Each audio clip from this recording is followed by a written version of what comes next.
Oh my God, it is so lonely in here. I'm glad that I'm surrounded by all these cartoons because it makes me feel less lonely because I'm all by myself and I feel like Garth and oh my God. Michael, are you going to join me? I am. Hi. Hey, Hi. what's up? Not much. How are you? I'm great. It's nice to see you. It's nice to see you too. I mean, it's Hey. fancy meeting you here. Yeah. Hi, everybody. Welcome to the Saturday live stream. Hope you all are doing well. I hope you're staying safe. You might notice that there's only two of us today. Tim and Aaron had some work-related stuff, like an emergency or whatever, and they both work at the same place, and so they're dealing with that this weekend. But no problem. We always have stuff to talk about, and so we thought we would discuss 80s cartoons. Now, before we get started, just let us know if you can hear us okay. We did a lot of testing on the audio to make sure that we were good. But we don't have our crew. Right. So we may need to tweak something. So just yell it out. Yeah, so looking at the questions, Jesus just says, Michael, when is Robotech Part 5? um, so if it's not an if, it's a when. When there is another Robotech video, it will be about Macross Do You Remember Love? That will be the next video. I know, but that will be the next video that we will be working on. If for Robotech. Right now, I'm actually working on getting the Defiant restored, the final stage of the Defiant restoration. I'm waiting on some adhesives, actually. That's scary. Yeah. Are you going to be down here huffing glue? No. Don't do drugs, kids. But we thought we would talk about not just 80s cartoons in the general surface way, but also I wanted to touch on how they exist in media, like right now, the way you can get your hands on them. I know that the streaming services are big for a lot of this stuff, but usually it's for the most popular stuff. And some of these cartoons have never even seen official DVD releases. So we wanted to kind of showcase what we've collected over the years. And this is just a sampling. There are probably 50 more titles upstairs from the 80s as far as like additional volumes of specific shows or original language versions of certain Japanese shows that we also have on DVD. So like we have Voltron on the table here, but we don't have Golion or Die Rugger because there's only so much table space. But we wanted to talk a little bit about that too. So where do you want to start really with this conversation? Well, I think that The audio is a little low. everyone else has said that it's great. Okay, so check your volume level on YouTube in the window and make sure that your audio levels are all the way up on your computer.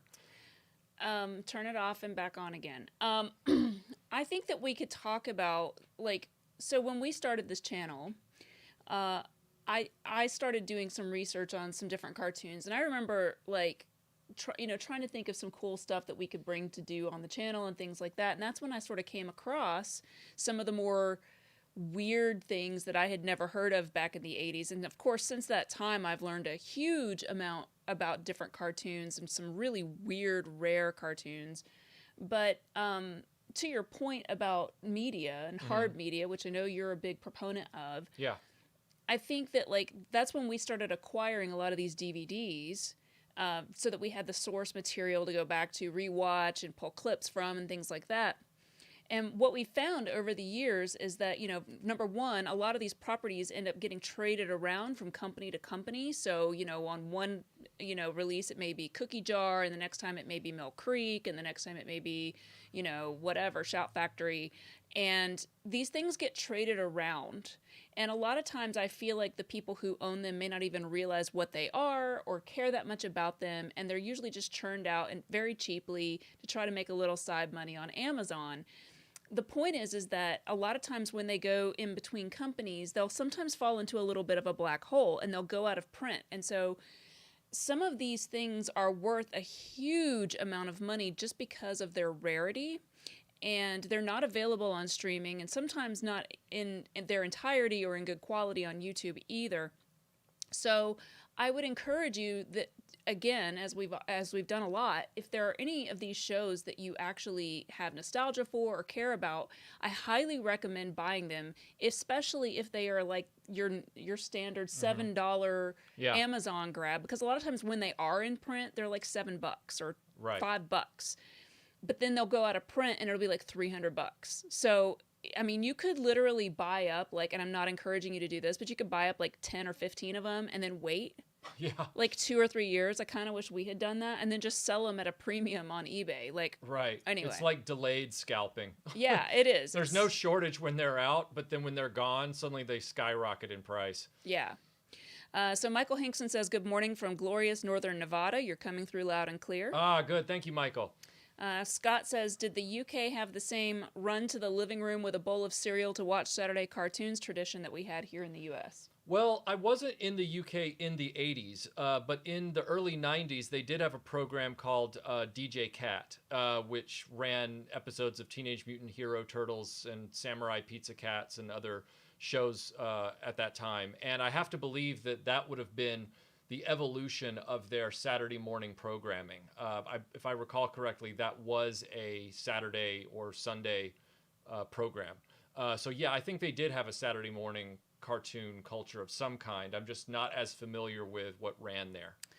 Michael Scabcat says, Michael, what is next to pole position? Well, this is, if you're talking about this is Captain Power and the Soldiers of the Future, which is live action, but it is still based on a 80s toy property.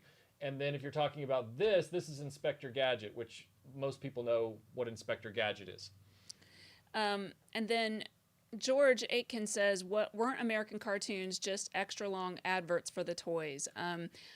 I talk about that a bit in our DragonCon panel on Masters of the Universe, and in some cases, yes, that is definitely true because of what I won't talk about here, but the deregulation of children's television in the 80s. So they were able to sort of market, but there were some instances of like in the case of Filmation with Masters of the Universe, Filmation had total creative control over their cartoon. And so Mattel, even though they wanted to push a lot of their agenda of their new toys, Lou Scheimer, the head of Filmation, was like, no, I'm not putting that in our cartoon. So it's not 100%. I mean, yes, that was in there. But like what you found out about in Hear the Roar when you read about Thundercats, right. Thundercats was conceived as a cartoon. It was not a toy line that then had an offshoot cartoon, which when you do the research, they are very different animals. So like take Transformers, for example. Transformers was designed by Hasbro to be a toy line that they could then use a cartoon to advertise it. Same with G.I. Joe. The toy line came first. Whereas with Thundercats, Silverhawks, the cartoons from Rankin Bass were ground zero. And then licensors decided that they would like to make some toys off of those to see if they could sell them. So it's really chicken or the egg with a lot of these. And I think you have to remember that the companies who are making these cartoons, like, aside from selling ad revenue, like, if they're pairing up, like, there's extra money to be made. So it's a marketing strategy, which you can like or dislike, but it doesn't necessarily take away from the fact that artists and storytellers were still working on these franchises to try to make the stories interesting, and the people who created the ideas behind them, like in Right. the case of Thundercats, they came up with those ideas. The people who were creating that weren't doing it out of like, and how can I work toys in? George Lucas. So it's not just cartoons that does this. That's all I'm saying. All right. So Beta Ray Bob says, great to see Thundar featured on the table. You know, I'm going to make sure my very favorite cartoon of all time is not only on the table, but front and center right in front of me. Vinkman says, new phone, who dis? He just got a new phone today. He didn't know if he was going to be able to make the live stream. Well, congrats on your new phone. Sometimes that's super exciting. Wes says, what do you think was the 1980s cartoon that set the trend for everything after? Well, if you're talking about the post-deregulation thing, it's got to be Masters of the Universe. I would say Masters of the Universe, and not only just because of the deregulation thing, but also because of their, again, marketing strategy, because they basically created the whole nationwide selling to local markets instead of selling to CBS, NBC, Right. ABC, which put it in the after school slot. So they're the reason why we saw cartoons after school every day instead of just on Saturdays. So Yeah. it really expanded out the cartoon market for Right, us. because the only cartoons that we saw after school before He-Man were old cartoons, like old Looney Right. Tunes, old Hanna-Barbera. I used to watch... Or episodes of MASH. I used to watch, like, I remember it was old 60s Spider-Man animation, Okay. Chilly Willy, Yeah. all of those shows, Jetsons, Scooby-Doo. I do remember Scooby-Doo was like Yeah. huge in the afternoon. But they were all reruns Right, of from the old 70s. stuff from the 70s Yeah. or earlier. Chilly Willy was like the 40s. Yeah. So, yeah, He-Man really changed the landscape for afternoon programming and syndication. Bradshaw Studio just sends us a little cool sticker. Thank so you, thanks. Bradshaw. Appreciate that. Mark C says Black Star on DVD is ridiculously expensive. Filmation needs to make a deal with streaming service. Yeah, it's funny. I picked that up right after I think you and I met. Like, I picked up the Black Star set. It was still in print.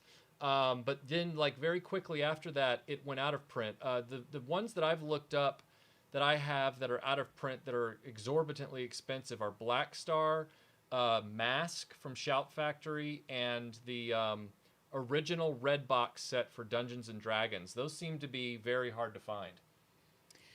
Jesus says, Michael, Robotech Part 4 was awesome. Love it. Thank you, Jesus. Appreciate that. Matt Movies says, Happy Saturday, guys. Which is your favorite one-season 80s cartoon? Thundar. Thundar. Followed very closely by Pole Position. Yeah, I was actually going to say Pole Position is my favorite one-season 80s cartoon. I love Pole Position. I thought it was great. However, as I'm looking around here, I'm trying to think. I will say I've got my spreadsheet. You guys, I love spreadsheets. So I made a spreadsheet, and it's not comprehensive because it's really hard to make a comprehensive list of every 80s cartoon. But, and I'm talking about cartoons that started in the 80s, the majority of cartoons were one-season cartoons. Mm-hmm. So like 115 out of 274 total cartoons were one season. And then and there are 72 that I don't even have categorized, which may also just be one season. So Right. probably about half of all cartoons only got one season. So Yeah, it's most cartoons you're asking us to pick from. Well, the reason that we remember certain cartoons over others as a collective generation is simply because they got more than one season. Right. So, and if you got one Saturday morning season, you were really at a disadvantage compared to an afternoon show that only got one season, because one season for an afternoon show was 65 episodes. One season for a Saturday morning cartoon was 13.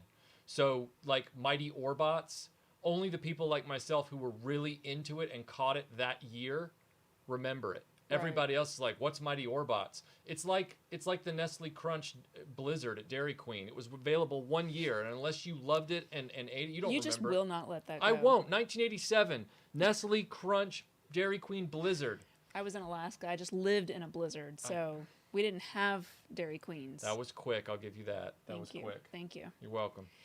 Gen X, Jody says, DJ the Cat was on weekdays mornings, but the BBC had a Saturday and Sunday morning cartoon slot as well. You know, that's funny you say that, Jody, because when I was there in the early 90s, I wouldn't have been able to watch things on weekday mornings. And I remember seeing DJ Cat. Now, this was in the early 90s, so they might have changed their programming slot, or I was seeing some kind of rerun. But I feel like it was either in the afternoon or on the weekends that I saw it, because I wouldn't have had time anywhere else. Keith asks, Melinda, are you for or against deregulation of toys and cartoons as ads? I can see the issue. I feel like, you know, at this point, it's kind of a moot thing, right? Because you've got movies that are definitely advertising to children. You've got, you know, I think that it's kind of okay because guess what? Kids, the purpose of raising kids and is to teach them how to live in the world that they're going to live in. And they're going to live in a world with advertising and all these things. So it becomes, like many other things, a teachable moment where you can say, hey, this is an ad, and talk about it with your kids. And but I mean, I'm sure for parents it's frustrating, you know, to deal with, but at the same time, it's like, how is a cartoon any different than a movie, like the Marvel movies or, Right. you know, any of that stuff? So it's kind of already past that. Well, that we were talking about this right before the stream started, how sad it is that the knowledge that a lot of these shows, right after they aired in the 80s, they were really seen as disposable entertainment. And, you know, nobody could have predicted the DVD revolution. Nobody could have predicted the streaming revolution. So all of these old properties, they thought, well, they might get a rerun somewhere, and then they're done for. So like Melinda said, they started just trading the tapes around literally to different companies. And in the case of certain Filmation properties, they sent them over to Europe to get syndicated where they thought there was a fresh market. Filmation didn't do this. They were already shuttered at that point. It was whoever owned the library. And then once they sort of, I guess, dubbed them over to PAL, they got rid of the masters. They didn't even keep them. So a lot of these shows don't even have their originals anymore. And certain shows, Tiger Sharks and I believe Turbo Teen, they don't even have complete runs anymore. Like the episodes are like Doctor Who. They're literally missing. There are a number of cartoons that are lost to time that I can't recall all of them right off the top of my head. But during one of our panels in my research, I came across a number of things. And there is a whole web page out there that sort of has all of the information about some of these things. And they were cartoons that aired, but like you just can't find any information. Yeah. There are no episodes that anyone knows of. So. Yeah, like on this Inspector Gadget set, which is a complete set, at the very beginning of the DVD, like when before the menu comes up, it indicates, as popular as Inspector Gadget was, like Inspector Gadget is literally the MASH of 80s cartoons, like 3 seasons that got syndicated for over a decade. I mean, just amazingly successful in syndication. But it says, you're going to see quality problems with these because these are problems inherent in the master tapes available. So my point is even though these were probably animated on film, they were then put on telecine and put on videotape. And then once they got them into broadcast videotape, goodness knows what happened to the original negatives with the animation on them. They're probably junked. So this is as good as it gets for a lot of these shows. Yeah, I actually, because I mentioned it, I wanted to look it up. So an example of the lost cartoon is, does anyone remember Wolfman Jack? He had a cartoon, believe it or not, and it was called Wolf Rock TV. And there are no episodes of it left. I think that someone has the intro of the cartoon on YouTube, but there are no episodes. And there's a website called lostmediawiki.com, and it's really cool, and you can kind of dig through there, and they have like compiled a lot of the research on all of these things, including that NASA cartoon, Starcom, which has some stuff, but like originally was conceived as a different show. There's just a whole lot of cool information on there. So I highly recommend that if you like really rare, weird trivia. Bradshaw Studio says, I love G1 TV Shoe. I assume Bradshaw's talking about the Transformers Generation 1 TV show. Oh. I assume. I could be wrong. Okay. Charles Phillips says, Melinda, which of your favorite metal bands would you most like to record a cover of the Jace and the Wheel Warriors theme? Okay, well, I'm going to give you 2 answers, because one is my real answer, and one is one that you guys will probably know who they are. So my real answer is Solitude Eternus, who is a band based out of Texas, and they're freaking amazing. And I would love to hear, the lead singer's name is, believe it or not, Robert Lowe, and I would love to hear him singing that, because he has that kind of operatic voice. But to have a more mainstream metal band, I would say Iron Maiden. I think they do a great job. Bruce Dickinson could totally hit those notes. All right, let me scroll back up, because it did that funny thing. Lots of super chats. Okay, thank you guys so much. Vinkman says, for me, there were several shows that I saw the cartoon first before finding out it was based on a live-action series, like The Real Ghostbusters, as well as the Police Academy and Punky Brewster cartoons from Ruby Spears. Wow, that's interesting. Yeah. For me, like, I don't even think I knew of any of those cartoons as a kid. I knew of those cartoons. cartoons. And I knew of all of the shows and movies. Yeah, I knew of the live actions for those before I had seen the cartoons. I'm trying to think if there was one that I knew of as a cartoon before I knew of it as a live action show. And I don't think there was. I've even got, I think up here somewhere, I've got The Dukes, which is the Dukes of Hazzard animated show. But even then I was already very aware of the live action version. Well, it's hard to have grown up in the South and not be aware of the Dukes of Hazzard. Problematic as they can be now, it was definitely a thing in the 80s. Felix says, "Thank you, Michael, Melinda, and Aaron, for retroblasting in Dreamland. I think I enjoy my childhood more with you than I did the first time around." Thanks. Thanks, Felix. That's very kind of you. That's a really nice compliment. Yeah, I'd love to put that on a poster. Oh, that's cool. Yeah, I kind of feel like I could work with that. Somebody's talking about the banana splits. I kind of weirdly remember. I don't remember that one. I don't really remember it, but it's like it's kind of going, that was something. That was a thing.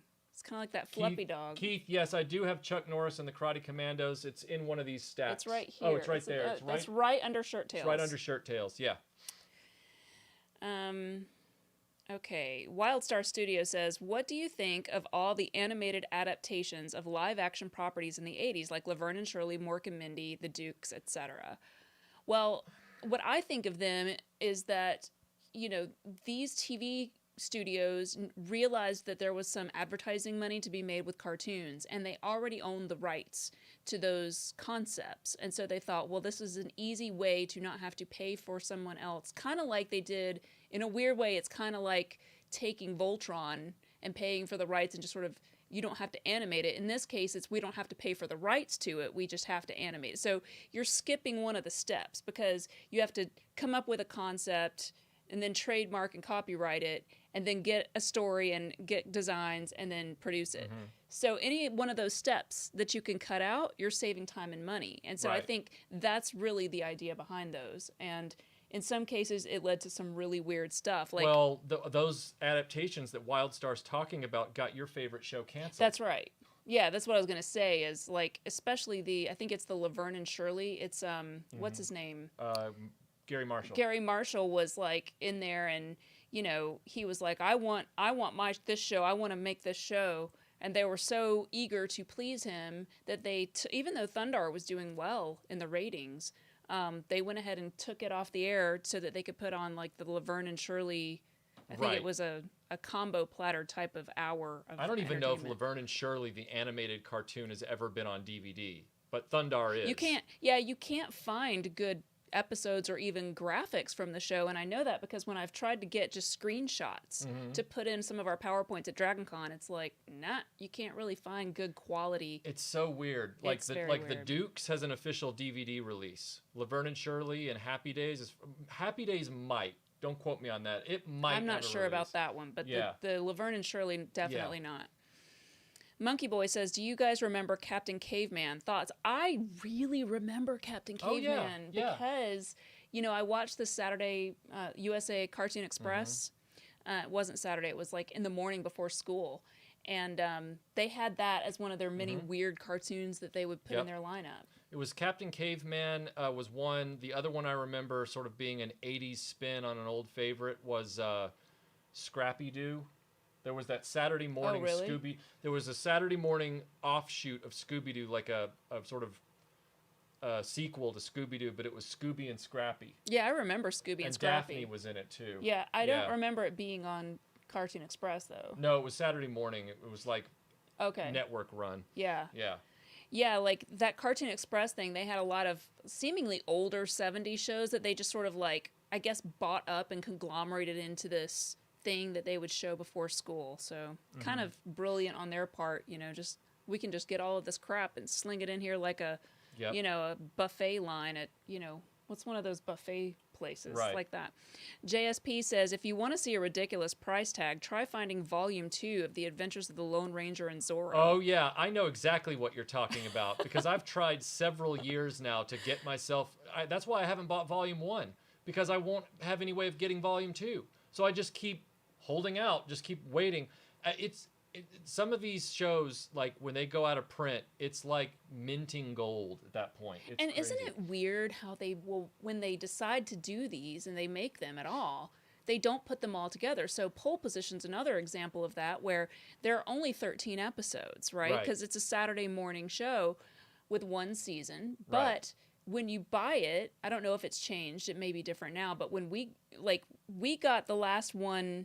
That was the full series, all 13 episodes. And right after that, by the time I made the video about it a few years back, they had split it. So the first 10 episodes were on one company's DVD, and the last 3 were on a compilation of a bunch of other crap. And it's like, how did that happen? Well, there's a lot of problems with that. So, like, Shout Factory, and this is not their fault. I'm not about to throw shade at Shout Factory. Shout Factory does great work with all their stuff. They licensed Jason the Wheeled Warriors, and they did a volume 1, which was half the show. And then for whatever reason, the sales numbers didn't come through or whatever, so they never made a volume 2.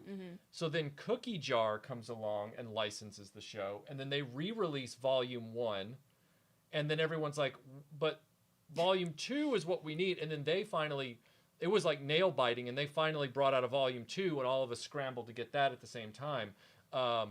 Brave Star, for example, the people that did Masters of the Universe and the Filmation Ghostbusters sets, which are very nice, the Black Star set, they did a Brave Star set, but they split it into 2 volumes.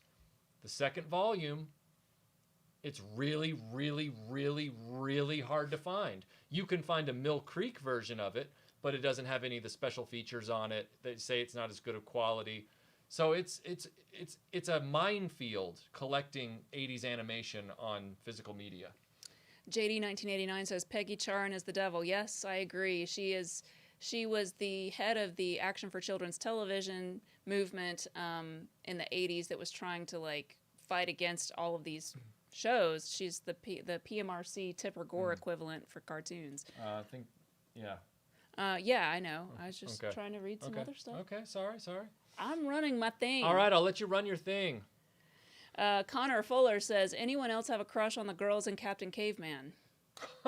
I mean, not me, but I can't speak for the rest of you. Scott says, cranky old man thought. I think with most entertainment being on demand now, kids are really missing something. Watching the same shows on the same morning, then comparing notes in the park was a valuable part of childhood. I think it was a very formative part of our childhoods for sure. Like, because you would see something one time with no assurance that you would ever see it again. And so you really paid attention to it. And then what helped it solidify in our minds so much is exactly what you're saying. We talked about it after just one episode, and you had time to really think about each one a little bit more than, say, if you binge watch an entire series in one sitting. And it just that's what's funny. You guys all talk about these great conversations that you had as kids with other kids about cartoons. And I mean, I remember certain kids being into toys or whatever from these cartoons, but I don't remember having, like, I wanted to have conversations with other kids about these shows. And every time I tried, they just like, don't you want to go play baseball? And I'm like, no. And they're like, well, I don't want to talk to you about, Mask. And I'm like, oh. I'm like the otter in the meme. I'm like, oh.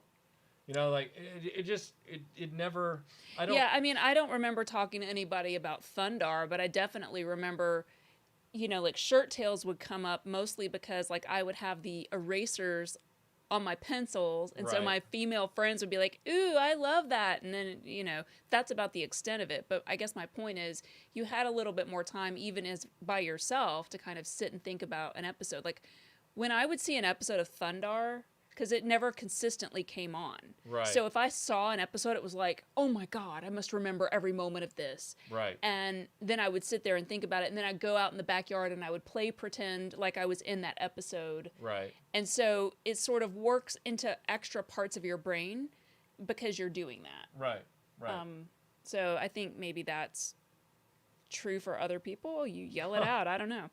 Maybe it's just me.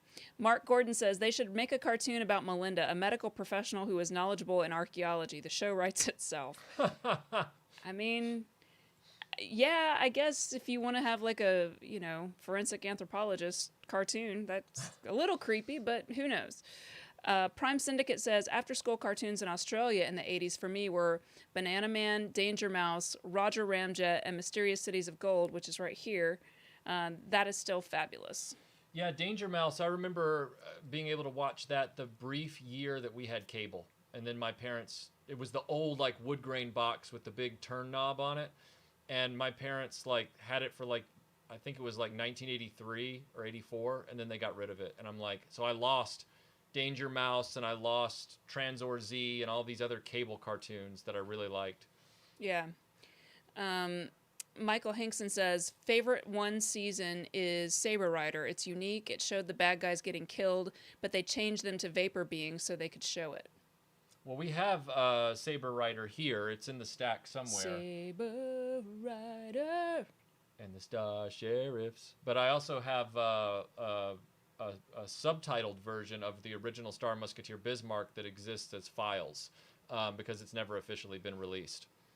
Raymond says, hi, Eminem. Michael, great job on Robotech Part 4. Oh, thank you. I was reminded of Force 5, the American series that featured 5 imported toy animation robot anime series. Did either of you ever see that? I do remember the name Force 5, but I never recall seeing it in my area. I've heard of it over the years, though, but I've never seen it. Well, Tronzoid says that he watched the Wolfman Jack cartoon. That's awesome. Saturday Morning Fan says, are you guys reviewing the 86 Robotech movie also? One day in the future we will, but I'd like to not think about Robotech for at least 6 months before I do anything else with it. I have other projects I want to get to, and I've put them on hold to finish Robotech so that stuff wasn't truly interfering with it. If you notice, since I started Robotech, I haven't done any other cartoon and toy combined features, and that's been almost 2 years to get those done. So I'd like to get onto Inhumanoids and redo. When I say redo, I mean do a new and improved Thundercats to get Thundercats back in our video library. So yeah, I have a few things I'd like to do before I revisit Robotech. Sorry, I'm trying to make sure that I haven't. I lost some of my. It just does. It only lets me go back so far right now. So if I've missed somebody's super chat, please. Is that what someone's say saying? It. No. Oh, okay. Say it in. I'm going to go to the next one I see, but if I've missed yours, please say it out and let me know. Bob Drummond says, sorry if I missed it. Is that Bionic 6 DVD an official release? That was my last cartoon love as a kid before I got too old. No, this is not an official release. It is an 8-disc set. Some guy in Canada has done a 10-disc set. When I say 8 versus 10, I mean it means that the quality might be better because he's spreading it across 10 rather than 8. But here's the deal with that. This Bionic 6 disc, you can only get Bionic 6 as a bootleg. And sometimes, this plays just fine in my DVD player. But for the purposes of our video channel, I need to be able to access the data to use clips and stuff. And these bootleg DVDs are not always friendly with that. And such is the case with this Bionic 6 disc. It has wreaked havoc on everything while we're trying to record it. So Bradshaw Studio says, I love All in the 80s. Well, Bradshaw, you're in good company. That's true. Prime Syndicate says, anyone else remember the Punky Brewster cartoon? Yeah, I remember that. Kind of weird that they would make a cartoon about a little girl who was abandoned. I thought it was weird that they made a show about it. I remember that show, because I watched the show on, whatever. And it really messed with my head, because I just had this idea, I don't know if you remember the actual TV show, but Punky Brewster's mom took her to the grocery store and then just, left her outside. She went inside the store and never came out. Or she snuck out or whatever happened. And it's super dark, which is, I guess, typical for the 80s. And then, she's this homeless little girl that has a foster dad. And I think it's cool that, it shows foster kids, as their experience having some time in prime time. But I just remember for me, I was like, oh my God, is my mom going to abandon me at the store? So I would get, every single time I went to the store with my mom, I was clingy as all hell because maybe that was the lesson they wanted to impart is kids don't wander off from your parents. Well, she didn't wander off. Her mom literally left her, which is awful. But I'm saying as a backhanded benefit of the show. Yeah, I think you're just being an apologist. I might be. I'm not that I have any loyalty to Punky Brewster as a property. Patient Mental says, do you listen to Slayer, Melinda? Yes, I do. Haven't today. Scuba Pete says, Melinda, you are so educated on this subject. I feel like you could teach a great college class on classic cartoons. She totally could. She has done so much research over the years. We've done 2 presentations about 80s cartoons at Dragon Con over the years in 2 different tracks. And, collected all this material. Melinda's read all these rare books and stuff. She totally could. She totally could. I guess to me it's just really interesting because it's a great 10-year period where it's sort of a free-for-all in terms of the legislation, but it's a place where creativity from like animators and storytellers and then marketing and law and parents groups and just all of these things sort of coalesce. Yeah. And then shaped all of our childhoods through the intersection of all of those competing things. And I think it's so interesting. And on that topic, I want you guys to notice that, because I'm very self-aware of it, when it comes to this topic, this is Johnny Carson and I'm Ed McMahon. I'm just over here like, yes, yes, yeah, yes, sir. Well, I got really like self-conscious because I just to sort of refresh my memory, I went back and rewatched the Masters of the Universe panel we did a couple years ago, and I was like, man, I really talked a lot, and I didn't really give you. No, but you knew all the stuff. Like, that was the thing. So there's nothing wrong with that. It's just like something that I really like to dig into. It's interesting to me. RetroBlasting is not there is no front man at RetroBlasting. There's just whoever did the homework the most talks the most, and everybody else is just like, okay. The reason that you see me in most of the videos is that I'm the one constantly working on video ideas. If anybody else came down to the studio and wanted to crank out a video, they could totally do that. Melinda works on the Dreamland podcast with Aaron most of the time, and that's just the way it is. But yeah, during those presentations, do we want to talk about that presentation now, or do we want to wait? I want to wait because Okay. I got a bunch of other stuff. Okay. Matt Ludi says, yay for Sport Billy. I always talk about Sport Billy because it was a big deal to me, but it's a weird cartoon and it doesn't age well. Like, I watch it now and I'm like, what was I thinking? But I was obsessed with it when I was a kid. There's probably like 10 of you who may know what it is, but I believe Filmation worked on it and worked with German television to create this superhero guy that's like travels through space, and he has like a Mary Poppins bag that out of which he pulls various sporting equipment, and he tries to like solve conflicts on different planets by using sports as a way to solve like conflicts. So you two are having a warring problem. Well, let's play a game of soccer and, sportsmanship. It's weird. You need to answer George Aitken's question.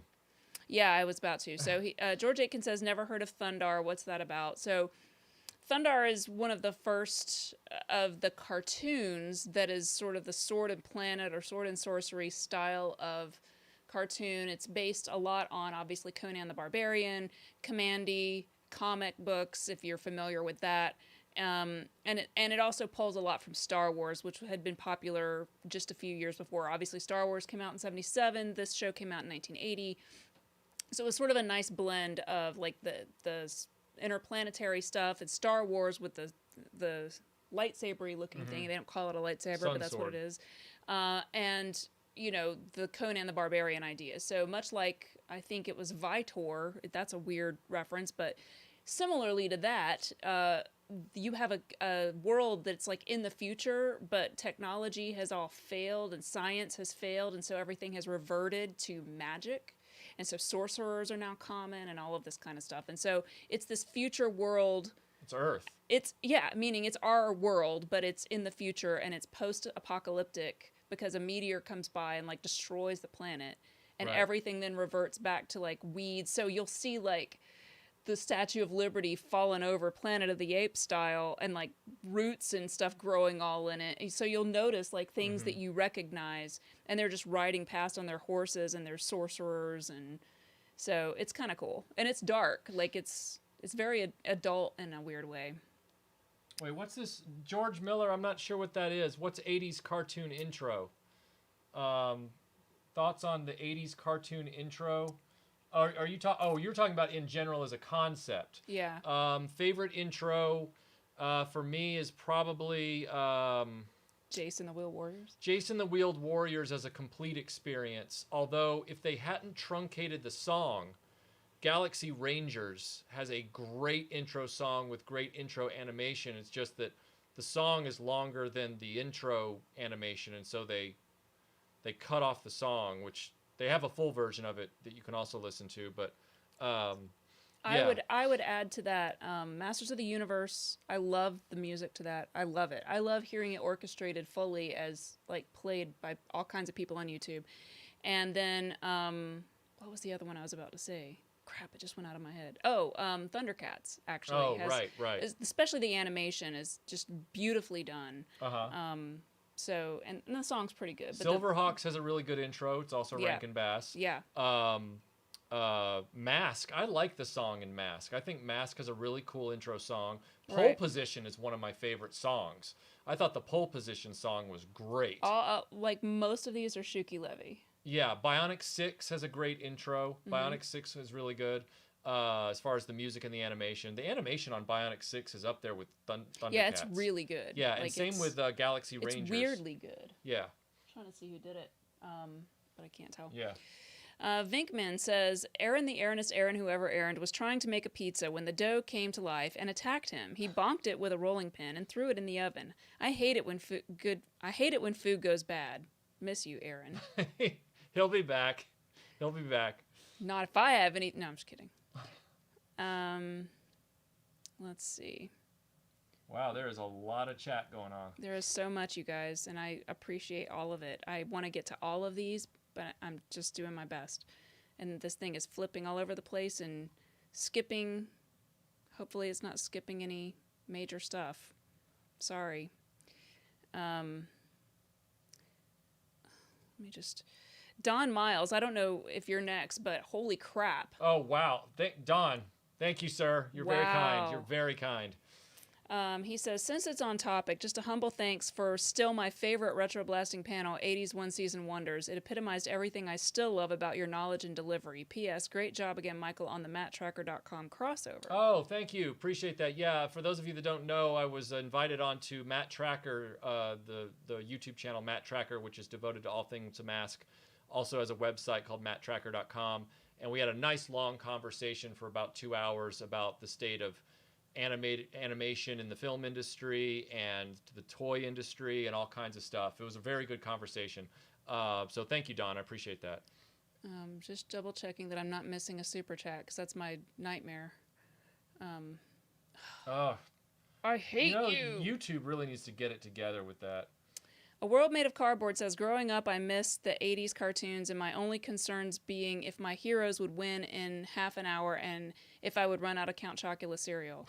Can I just say, like, every morning before I went to school, my mom would, like, I would sit on the coffee table, and my mom would have, like, a TV tray in front of it so I could be even closer to that big, giant TV that sat on the carpet. And I would have, like, a big plastic bowl full of Count Chocula with a Coca-Cola, like, in a glass poured out of a 2-liter bottle. I believe it. Okay? With, like, sometimes, depending on how hungry I was that morning, also a chocolate Pop-Tart. And that was my breakfast of champions before I went to first grade. Lord. You know you're all jealous of me. Don't lie. I'm just surprised you're not diabetic. And I still have all my teeth. And Dirk Benedict says they're nice teeth. Dirk Benedict did say you have perfect teeth. Lewis, thank you so much for the super chat. He doesn't have to say anything, but A World Made of... Did I already read this? No, you read another one. A World Made of Cardboard says, growing up, part 2. Now at 50, my concerns are paying bills, if a project is finished on time at work, and if I will run out of bran flakes. Now I watch the 80s cartoons to feel like a kid again. Yeah. You know, fiber is important. And I think it's good to make sure you have both soluble and insoluble fiber in your diet. There was a meme on the internet a few days ago in my feed, and it was about cereal mascots. And, you know, it was on a grid as to, like, which ones a person thought they could take in a fight versus which ones would totally kick their butt. And one that didn't make the cut because I guess it wasn't in that generational wheelhouse, but look him up, is Big Otis from Never heard of Kellogg's OKs. He's like a huge Scottish dude. He's like a Highlander. And, like, he's got these massive arms and stuff. He's the best cereal mascot I never knew. Big Otis, Kellogg's OKs. Someone says, Bjorn says, does Thundar have a lightsaber? Well, he has a sun sword, which is basically a lightsaber. I mean, it's a hilt that he does something to, and it and it's And like he keeps it on his wrist. He has yeah, it's like magnetic, and it like he has a wrist brace, like mini fighting bracer or whatever you want to call it. Yeah, whatever. Demon dogs. Lords of Light. Sorry, It's guys. okay. Did that thing again. Well, here's what happens, guys. So there's a lot of chat, and I'm trying to scroll down with my rolly thing on my mouse, and I'm scrolling, and then all of a sudden it just jumps to the very bottom, and then I have to scroll back up and hope that it doesn't cut me off. The YouTube chat is just I blame YouTube, so broken. I'm not trying to skip anybody's questions. There are a lot of questions in the chat. All right, Monkey Boy says, shout out to Don Miles for that huge super chat. Yeah, seriously, thank you, Don Miles. Very kind of Every you. once in a while, Don comes in, and he's like, I'm going to totally blow everyone away. And you do, and man. Yeah, but Don, I talk to him on Facebook a lot, and he's got like that real generational passion for this time period like we do. Mm-hmm. Like he's just still... He must. He's still plugged into this time period like I am, and he and I speak the same language. Like he's just such a passionate fan of the 80s. Ronald says, I am jealous of Melinda. I assume you mean because of the cereal.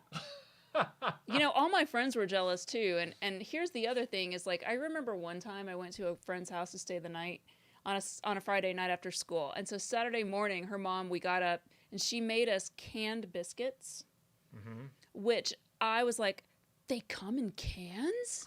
Because my mom always made them from scratch. And I was like, these are amazing. So I come home and I tell my mom, holy crap, Mom, did you know they make biscuits in cans? And she's like, been making you homemade from scratch biscuits your whole life, and I'm a Southern mom, and like now you want canned biscuits. I'm like, oh my god. And so then that I switched from Count Chocula for breakfast to like one of those little mini cans of canned biscuits for breakfast every morning, like 5 little biscuits and a Coke. Good Lord. You know you're jealous. You love those things. Don't lie. The ones with the layers? Oh, yeah. They're so the layers. good. Yeah, they're good. Mark C. says, I know the first season of Filmation's Tarzan Lord of the Jungle got a release. If memory serves, it lasted 4 seasons. Did the other 3 get a release? That's the problem with a lot of these shows, Mark. I'm not sure about that one specifically, but there are a lot of shows where the subsequent seasons don't get a release. Some live action ones, too, like Fall Guy, never, not all of it ever came out. It's really frustrating. Brian Dillingham says, great job on Robotech. Besides the usual suspects, what 80s cartoon would you like to see a live action adaptation? Well, okay. I've said this before and I'll say it again. Shirt Tails. I've said this before and I'll say it again because they've already got the pump primed to do it and they still haven't done it, and I think it's terrible that they haven't done it. I want a live action Spider-Man and his amazing friends. I want Spider-Man, Iceman, and Firestar all on screen together. And they've had more than a few opportunities, and they've still not done it. And I feel like pole position would be an easy thing to do, although they would probably screw it up. But I would love to see what they do CGI-wise with Kuma. Oh, yeah. That would be kind of cool. Pole position, yeah, that's another one that I would pick, was pole position. Yeah, and it's got the talking cars and, the flying car and stuff like that. I think that would be, Lewis says, thank you, RetroBlasting, for introducing me to Thundar. Loved it. Growing up, my favorite shows were The Mysterious Cities of Gold and Conan Boy Future. Ah, okay. Nice. That's cool. We've got this box set. I think somebody gave this to us. It was donated, a very kind donation to the live stream. But we can't wait to watch it. I had to get through Robotech first and a few other things, but we're getting there. Clobbering Time says, Melinda, Thundar Dreamland show one day. Yeah, definitely. And we'll, possibly we can have you on there because Clobbering Time is definitely, Mike. He's super knowledgeable about Jack Kirby, who of course was drew and created a lot of that show, which is just one more thing that makes it awesome is the whole Jack Kirby thing. So that would be fun to kind of dig into that. It's a good idea. King Eric the Greatest says, Coca-Cola poured over Count Chocula is yummy. I bet it is. I bet it is. There was one time as a kid where, they used to, the local milk company in our area would sell the milk in yellow jugs, not clear jugs. And I woke up one morning in the 80s, and it was a rare moment where, like, for some reason, we still had like half a box of Cocoa Pebbles because some family friends moved to California and we emptied their pantry for them to help them move. And so they had sweetened cereal and we didn't. And I woke up and I was so excited I was going to eat those Cocoa Pebbles. And I came downstairs and I poured the cereal in the bowl. And then I grabbed the milk out of the refrigerator and I dumped it. And the milk was like super dark. And I went, oh no. And it was the chocolate milk. So I poured chocolate milk on Cocoa Pebbles. That sounds amazing. And I was like, I have to eat this before my parents get up because otherwise, and I'm like... So it was like you eating the Cool Whip that one time? Yeah, it was great. It was awesome. Sounds awesome. Prime Syndicate says, did you guys ever get paid for the live stream a few weeks back? Yes. As a matter of fact, I finally got an email yesterday from YouTube. Didn't take long at all. The email that was supposed to be in 24 hours and came 3 weeks later, they admitted that there was some sort of glitch in the background on our channel, and they have fixed it. George Aitken says, all proceeds from this live stream are going to Melinda's PS5 fund. Probably, sadly, that's not true. We're probably going to roll them into, like, toys and cartoons. No, we're going to get you a PS5, although their pre-orders are sold out. But look, electronics, they're going to keep making those. It'll be fine. Like, I didn't even know they were up for pre-order until I saw the news story that said they were already, like, sold out. Fail. What? JSP says, have you seen the pages of James E. Tock's Masters of the Universe 1985 fan comic? It's a project he's working on. No, I haven't seen it, but I'd be interested to. Okay. Stupid thing, jumping around. I hate it. Let's see. John, we will at some point talk about Saturday Supercade. It's just tough to get a lot of those cartoons. Even Captain N, the Game Master, which is not Saturday Supercade, it's later. Even Captain N is hard to get on DVD, but Saturday Supercade, some of those shows like Donkey Kong and stuff, you can't even get they're those. Really, they're There's impossible no way to find. to watch them. They're much like some of those others we were talking about. They just haven't. Right. It's a shame. Nicholas Dickens says, 5 little biscuits and a Coke. Did you float to school on a sugar headache? I mean... She does suffer from migraine. My metabolism was clearly much higher back then. Master Son. Wow. Thank you, sir. That's very kind of you. Extremely kind. He says, I have almost every cartoon plus others. Twinsies. I have been waiting for this particular live stream. Best intros, Pole Position, Galaxy Rangers, and Silverhawks. When my new house is built, you two have an open invitation. Oh, that's very kind of you, sir. And as always, kind. You of course have an open invitation here. Master Son is an in-person friend of ours. He's a real person. Yeah, he's a real person. You're all real people, but I mean, I've met him in person. Very cool guy. When it comes to the Galaxy Rangers Pole Position Silverhawks thing, I just throw in Jason the Wheeled Warriors because the song is so good. I mean, you can't get around the Wheeled Warriors intro as well. I would definitely throw that in there. Yeah. Let's see. Peter Vinkman says, Melinda, do you have a favorite 80s animated movie? Probably the Last Unicorn. Yeah, I figured you'd say that. Probably my favorite, with a close second being The Secret of Nim. Oh, yeah. Yeah.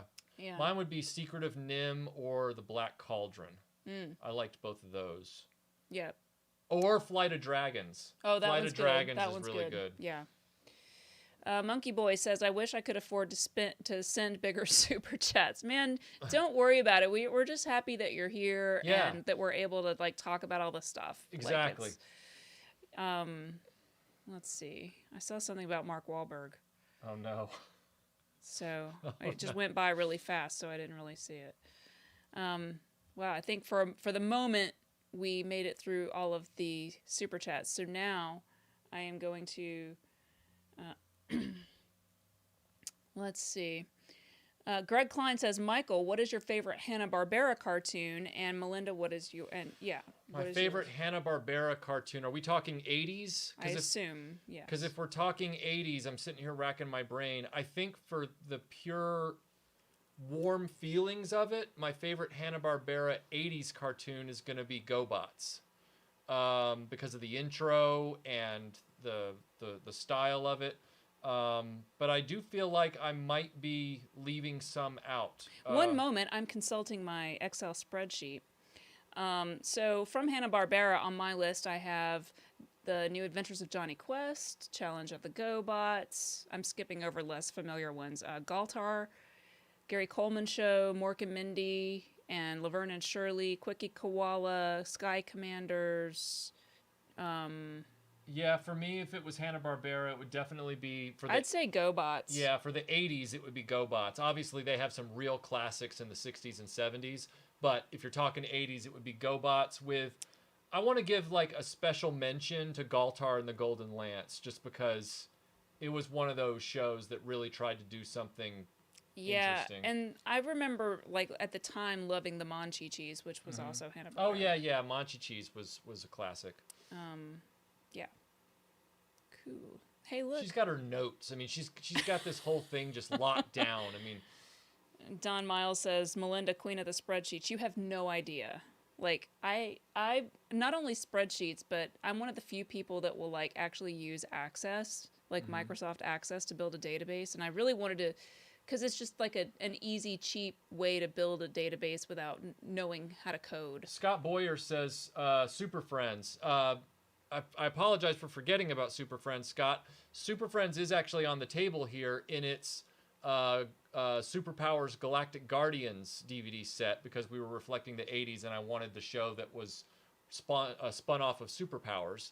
But yeah, we did a whole video about the DVD situation with Super Friends. We are fans of Super Friends. A lot of those Super Friends shows, especially the most popular season, which is Challenge of the Super Friends, was a 70s thing that just got rerun in the 80s. Eddie says, happy late birthday to the great Jack Kirby. I 100% second that. Jack Kirby is amazing. Beta Ray Bob says, as a kid, I liked Watership Down. That is a really great cartoon as well. I don't really... It is animated. It's not a... I don't even think of it as a cartoon because it's so sad, but it's amazing. Craig Conrad says, Melinda, were you a Gem watcher? And no, I was not.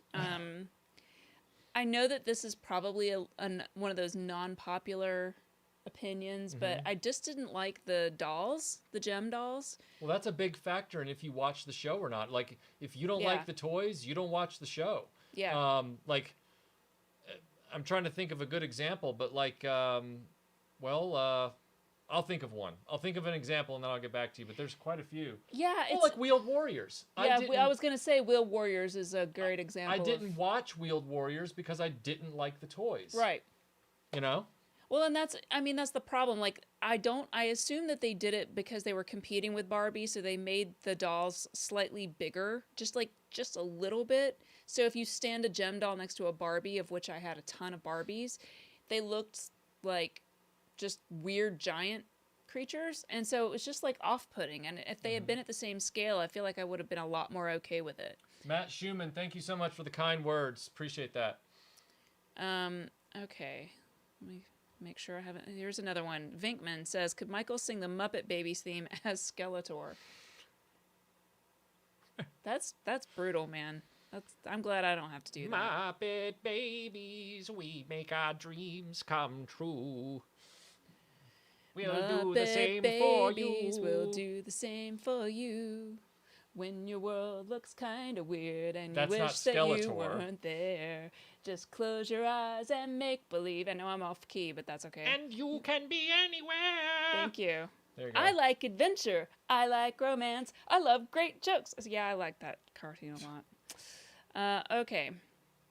Next super chat. Tunnel Rat says, hi guys. I loved Robots. I think he meant Robotech. Yeah, Robotech Part 4. Did you ever get to watch the Action Force episodes of G.I. Joe? I have not seen the Action Force episodes of G.I. Joe yet. I also haven't read the comic series of Action Force yet. These are things that I plan to do at some point in my life, but time makes fools of us all, and I haven't done it yet. Beta Ray Bob says, does anyone remember the Littles and like them? Yes, I watched the Littles. Like, that was another show that I believe came on every morning before I left for school, and I saw it all the time. So yeah, I watched that a lot. The Littles came on, like, it seemed like it was always back-to-back with Inspector Gadget. We're the Littles. Yeah. Yeah. It almost sounds like we're the Chipmunks, but they're like... Oh, I want to thank you for bringing that up, because I wanted to mention...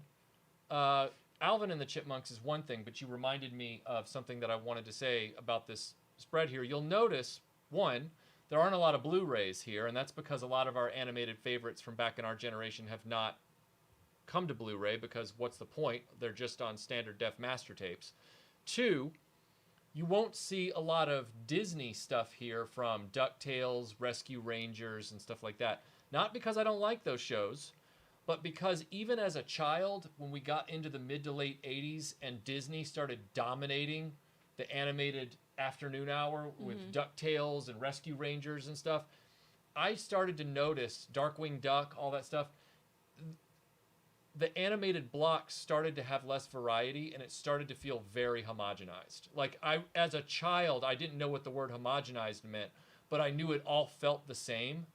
And I didn't like that. I liked the variety of going from He-Man to Mask to G.I. Joe to Wheeled Warriors to, you know, Silverhawks to Thunder. You know, like, it was all very different, you know? And when Disney entered the marketplace and started really just dominating it, everything just started to feel the same. So I don't have a lot of nostalgia for those as much as I would, you know, these other properties. Mark says, I feel like I'm the only living fan of Drak Pack and Trollkins. I remember Drak Pack. I don't remember. I remember Trollkins being on. I don't remember watching it. I do not remember Drak Pack or Trollkins. Was that 90s? I thought Drak Pack was early 80s, but I could have that wrong. That might be late 80s, early 90s. I can't remember. Prime Syndicate says, what's a show where you liked the toys but not the show? Mine was Brave Star. Well, I loved the Captain Power toys, but never got to watch the show as a kid, which is kind of a nuance. Drak Pack was from 80 to 82. Yeah, Hanna-Barbera. Yeah, I thought it was produced early 80s. by an Australian subsidiary of Hanna-Barbera. 16 episodes. I liked the toys. You're welcome. I liked the toys of Transformers better than the show. I ended up liking the toys of G.I. Joe a lot better than the show after I discovered the Marvel comic. So there's a few examples like that. Let's see. Brian says, have they ever released DVDs or Blu-rays of the ABC Weekend specials? Not that I'm aware of, but I need to go do more research on that. But I haven't run across them. Clobberin' Time says, love you guys. Do either of you have any opinions on the Filmation Flash Gordon cartoon, the original TV movie, and the Saturday morning series? I believe I have that up here somewhere, guys. For those of you that don't know, by the way, Clobberin' Time is the podcast that I've guested on since the beginning of RetroBlasting, and even before we had RetroBlasting. And Clobberin' Time has now moved to YouTube. And I will be doing a show with Clobberin' Time on Tuesday evening, I believe, about The Empire Strikes Back's 40th anniversary. So I'll post a link here in the community tab and on Facebook and on Twitter so that you guys can check that out. It's always a good time talking to Mike at Clobberin' Time. Yeah, I have the Filmation series for Flash Gordon. We watched it. It's really good. Yeah, it's really good. The one thing we don't have is the movie edit, which has never been officially released on DVD of... It's like Buck Rogers, the live-action series, where the first few episodes, they also made it a movie, but the movie's markedly different in some ways than the episodic version. I'd love to watch that, too, at some point. I have a lot of respect for that Flash Gordon series. One thing I love about Filmation is they have a lot of love for redheads. There's like a huge amount of redheads in everything that they make, which, I mean, is good. Tila, JB from Brave Star...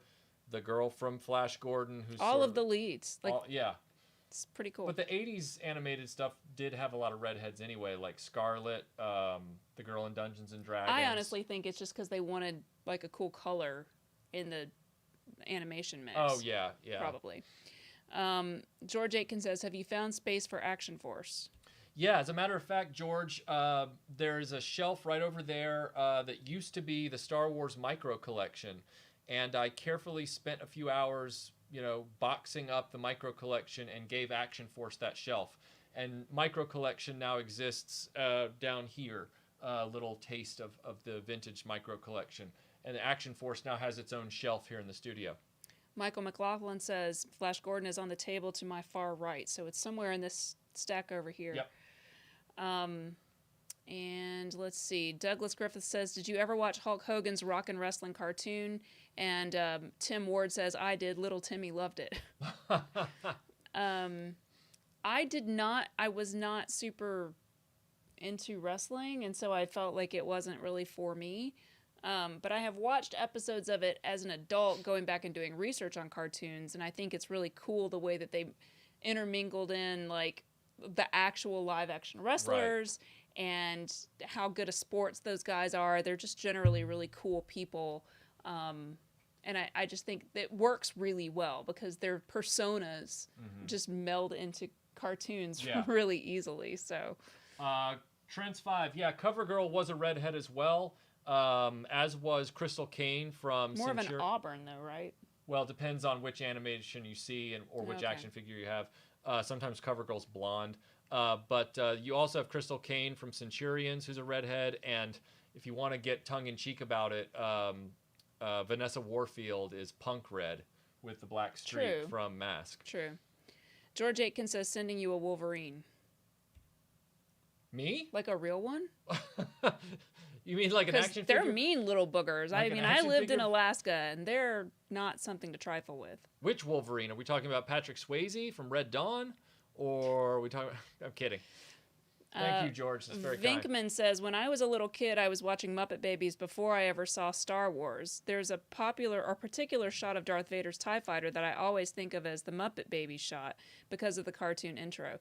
You know, it's funny. The Muppet Babies, of course, famously used all of these clips from, you know, a lot of the Spielberg stuff, like all of his movies. And so they would play little clips as part of their imagining, and they would sort of not rotoscope, but they would like have it in the background, and they would like put the little drawings of the figures on top of it. And so you'd have all the Indiana Jones stuff, and you'd have Star Wars, etc. The problem is that like now the show can never be put out in any way. Like it's never going to be on streaming. It's probably never officially going to be released because now the rights to all of these different things are so like owned by so many different people, and I don't even know if it's just Steven Spielberg anymore, that it just can't be done. But I have a bootleg set somewhere here. That's I don't know where it is on the table. There. But it's over there. Yeah, Muppet Babies. Yeah. But it's weird for that reason. George, I just got to tell you, George Aitken has just said that he's sending me a Action Force SAS Wolverine. I'm speechless. And I'm blown away. I will make sure that thing is on display with my Panther and my missile system, and I will send you another a photograph. There's a photograph of the shelf right now on Instagram, but I'll send you another photo with them all set up. Man, thank you so much. You are a paragon of the toy collecting community. You really are, and it's clear that you believe in the sharing of information with your support of many of our YouTube channels, not just mine. Thank you, George. Wow, I don't know what that's a picture. That is the Action Force. That is the Action Force SAS version of CoverGirl's Wolverine from the original G.I. Joe line. They redecoed theirs like they did a number of other vehicles, and it looks amazing. Wow. Okay. Cool. Yeah. A World Made of Cardboard says, "I think the reason why people love you guys so much and send big super chats and Galaxy Ranger figures is because of your honesty and integrity with your channel. You are incredible." Well, thank you very much. Dude, that really means a lot to us. So I guess it's too late to reveal to you all that I'm an alien and I'm not even from Earth. No, whatever. No. Hefty Steel Sack says Janine from Ghostbusters had red hair. So, yes, Janine from Ghostbusters did have red hair. And World Made of Cardboard, honestly, thank you for acknowledging that or saying that, because we do try, with all the pain that it comes with it, to stay honest and just real about this stuff. We've taken a lot of bruises. Yeah, it's one of those things where it would be super easy to just, you know, kind of roll over and do the whole Path of Loot crate or whatever. But I think there's plenty of folks who do a lot of that, and not even to judge them. But it's just like, if you're coming here, then that means you kind of want something a little different than that. So yeah. Mark C. says, "The Filmation Flash Gordon, The Greatest Adventure of All movie is almost completely different and can be found on YouTube." Awesome. Well, I'll definitely be looking that up after the live stream and downloading myself a copy. John says, "Are you ever going to talk about the Saturday Supercade?" Well, like I said earlier, John, the Saturday Supercade is almost impossible to get the episodes for. Yeah, it You is. might I've find looked. you might find one or two of each little short, but you're not going to find them all. So it's something that you can talk about in the abstract, but as far as making a real in-depth video about, it's next to impossible. It's just one of those lost things. Yeah, and until somebody comes out with it somewhere, you know. Salvador says, "Sorry I'm late. I'm in the middle of a drive, stopped at the moment, but I just wanted to contribute to the toy fund. Won't be in the chat much, but I'll be listening. Be safe and be awesome." Ah, Sal, thank you so much. The host of 2 Cents Toys, great channel. It's where I go to get all of my modern toy reviews. I like 2 Cents Toys mainly because he cuts to the chase and doesn't give, he gives you all the essential information and cuts out, all of the chaff. King Eric asks if Star Wars Droids is on DVD. Star Wars Droids was on DVD, select episodes of it, but they were edited because they removed all references to the police, the guy from the police who did the song. Oh, Stuart Copeland. Stuart Copeland. They removed Stuart Copeland's intro to avoid paying royalties because Lucas. And you end up with George Lucas. You end up with just like a best of disc. So I've downloaded all of my Droids episodes from YouTube. Trent says, "Did you talk about the Bantha being funded yet?" We posted about the Bantha being funded on Facebook this morning, but I haven't talked about it here in the live stream. But the Fan Strike Back Bantha has been funded. So there. I said it. Huzzah! It's going to be great. I'll review it as soon as I get mine because I've had mine on pre-order for a while now. Unlike the PS5, apparently. I'm going to get you a PS5. Oh, yes, you are. And the cat game. And that other game that you want, which Yeah. I can't remember what it is. Yeah, it's the one where they're on the island. It's like called Cat Island or something. No, not the cat. No, not Cat Island. There's another one. There's the Cat in the Alley in the future world with all the androids, and then there's another game that you said you wanted that they're coming out with for PS5. It's not about for PS5. Cat. Yeah, I don't remember. She wants a PS5. She doesn't even remember what games are on. Listen, I don't have to. Look. It's good.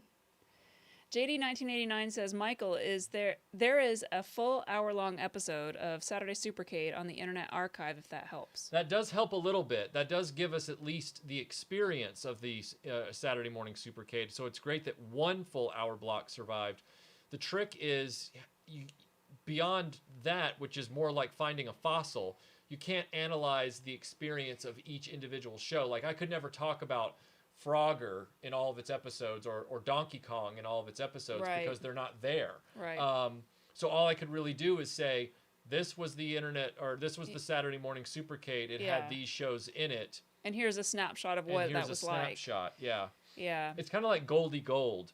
Like, Goldie Gold has only been released on one compilation disc, and it's like one episode, maybe two, and that's it. That's all you get. So how do you really analyze that show? You can't. Like, let's take Sectars, the 5-episode miniseries, right? Even though it's never been officially released, all 5 of those episodes have been found on various VHS tapes, home recorded and collected over the years. They look like garbage, like they look terrible, but you can at least watch the story and figure out what the miniseries was about. But with Goldie Gold or Saturday Supercade, there's just no way to completely do that. MMA Panda says, "PS5 is going to be the hardest to get. No pre-order equals no system unless you want to pay more on eBay." Really? Like, they're not going to bring out more for stores, like, later? Like, normally after they do the initial run, then they bring out more systems so that more people can buy them. I mean, at some point, I guess he's saying if you want it when it first comes out. Yeah, well, I'm not going to pay a scalper for an electronic gizmo. No. No. Henrik says, "Honestly, I enjoy this channel more than others because of Michael's general disposition. Grumpy, straight to the point with little to no fuss. The archetypal Gen Xer, much like myself." That's right, Henrik. We don't want to work to work. We want to work to end up not working, and we don't want anybody to give us crap. So, yeah, remember your roots. Okay. Jason Anderson says, Choco milk on Cocoa Pebbles, cereal inception. That's true. What's Michael's favorite UK only cartoon? UK only cartoon. I don't even know of any UK only cartoons. You know, I don't either. I can name a number of UK. What was that one you talked about earlier? That's a hosting show like Bozo the Clown. It's not a Bozo the Clown. Yikes. I know a bunch of live action UK only shows that I could talk about, like Colditz and Dad's Army, but as far as an animated UK only show, nothing's coming to mind right now. But again, it was 90 to 93, so... People are saying Danger Mouse, Duckula... Okay, well, see, but again, when he says UK only, I think something that wasn't in the States as well. I do too. And so that's... like Danger Mouse, while being British, was broadcast in the States on cable, and I did see it. So by that parameter, then yeah, Danger Mouse would be the one. George Aitken says, I suspect Melinda will kick Michael out to the stores and make him queue outside at 3 a.m. in the morning. Yeah, in my hazmat suit. Probably. Matt Film Production says, Melinda, do you remember seeing the very short-lived filmation Jana of the Jungle? That was She-Ra before She-Ra in a way. I remember. That sounds really familiar. No, I don't. You ever had that moment where you suddenly smell something that you haven't smelled in like 30 years, and it's only for a second? That's not even on my spreadsheet, so that's a rarity. It's right kind of there. like how you never used Selsun Blue, but you kind of know what it smells like, and then suddenly it comes back to you. That Jana of the Jungle mention just did that to my brain. Cool. Lisa, you're like, I don't care. Lisa says, Melinda, do you remember Kid Video? I do, but mostly because I've researched it. It's one of those cartoons that's somewhat lost to time. Apparently was huge in Israel. Someone yelled that out during our panel presentation on it, but it's one of those where a group of kids gets sort of transported into another universe, almost like Dungeons and Dragons. There's several other shows like that where they're swept off and then the show gets canceled, so they never get back home again. But they're like a band, kind of like, what was it? California Dreams. You guys remember that Saved by the Bell like show? It's kind of like that, but they're transported into a cartoon. And it's just kind of weird. They're kind of like Menudo. They're a fake band that was put together for this purpose. Yeah, and like Dungeons and Dragons, they get pulled into this other world. Right. Kind of like the Aha video, I think was the analogy I made. Like, they switch over from being live action to being cartoon. Thank you, dear. That's nice. Oh, look, here's a picture of Jana of the Jungle, 1978. Was only on for a few months, so okay, well. Oh, that stinks. Cool. Beta Ray Bob says, if it isn't on Melinda's spreadsheet, it doesn't exist. Well, to be fair, that cartoon was in the 70s, and my spreadsheet is only for 80s cartoons because I made it for our 80s cartoon panel. So I skipped over anything that started and ended before the 80s ever even happened. So it's only comprehensive to the 80s, and it's not completely comprehensive because I'm sure there's weird stuff out there. Tim Hayes, if I was to pick a favorite Saturday morning cartoon, it would probably be Pole Position, just because of its direct economy. I loved everything about it. It was so everything about it just worked so well. And I almost liked the fact that I didn't have to chase down any toys for it in hindsight. As a kid, I definitely wanted the cars, then they never made them, but in hindsight, I'm actually glad that I don't have to go looking for expensive, rare toys for Pole Position. It just is what it is. So that'd be my pick.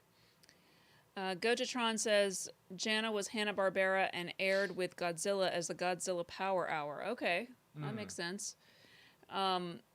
Michael Hinkson says, you should start your Saturday podcast with a cartoon episode related to the subject and end it with the end theme of the Incredible Hulk TV series. Should I get a duffel bag and just walk slowly on a lonely highway? Yeah. With my back to camera?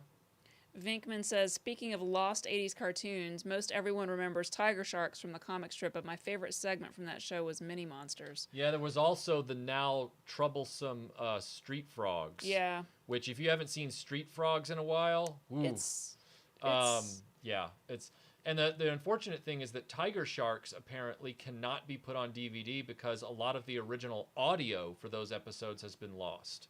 And oddly, it was lost when they sent the series back to Japan for syndication or something. I don't even know the story, or maybe the Japanese animators had the master tapes and they lost the audio.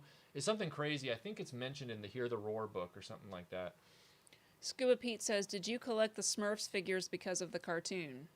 I mean, back in the day, I had a few of them like we all did. I've never since collected them. Our buddy Andy has like the actual mushroom houses. And he's a huge Smurfs fan. Yeah, he's got the little sailboat and stuff, but he collected that as a kid. I've not collected Smurfs as an adult collector yet. And I never liked the Smurfs. But Smurfs is one of those shows where it's really hard to get all the seasons. So because there's so many of them. And also they all haven't come out.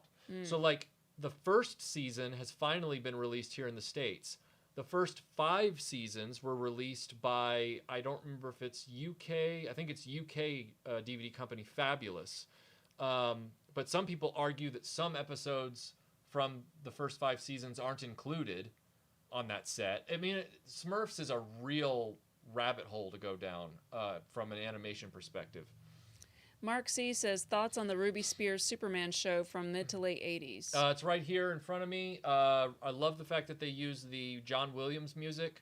I don't think it's as bad as some people like to say it is, but it's not very memorable. Like it's not Max Fleischer or Superman animated from the 90s. It fills in this, disapproval. It's in this weird middle space, this kind of animation purgatory. Two Bob says, is there anything Michael doesn't know about 80s cartoons? There's a lot that I don't know that she knows because she's done a lot of extra reading that I haven't. I'm the type of person that'll sit down and just absorb the show and then analyze it and pick it apart.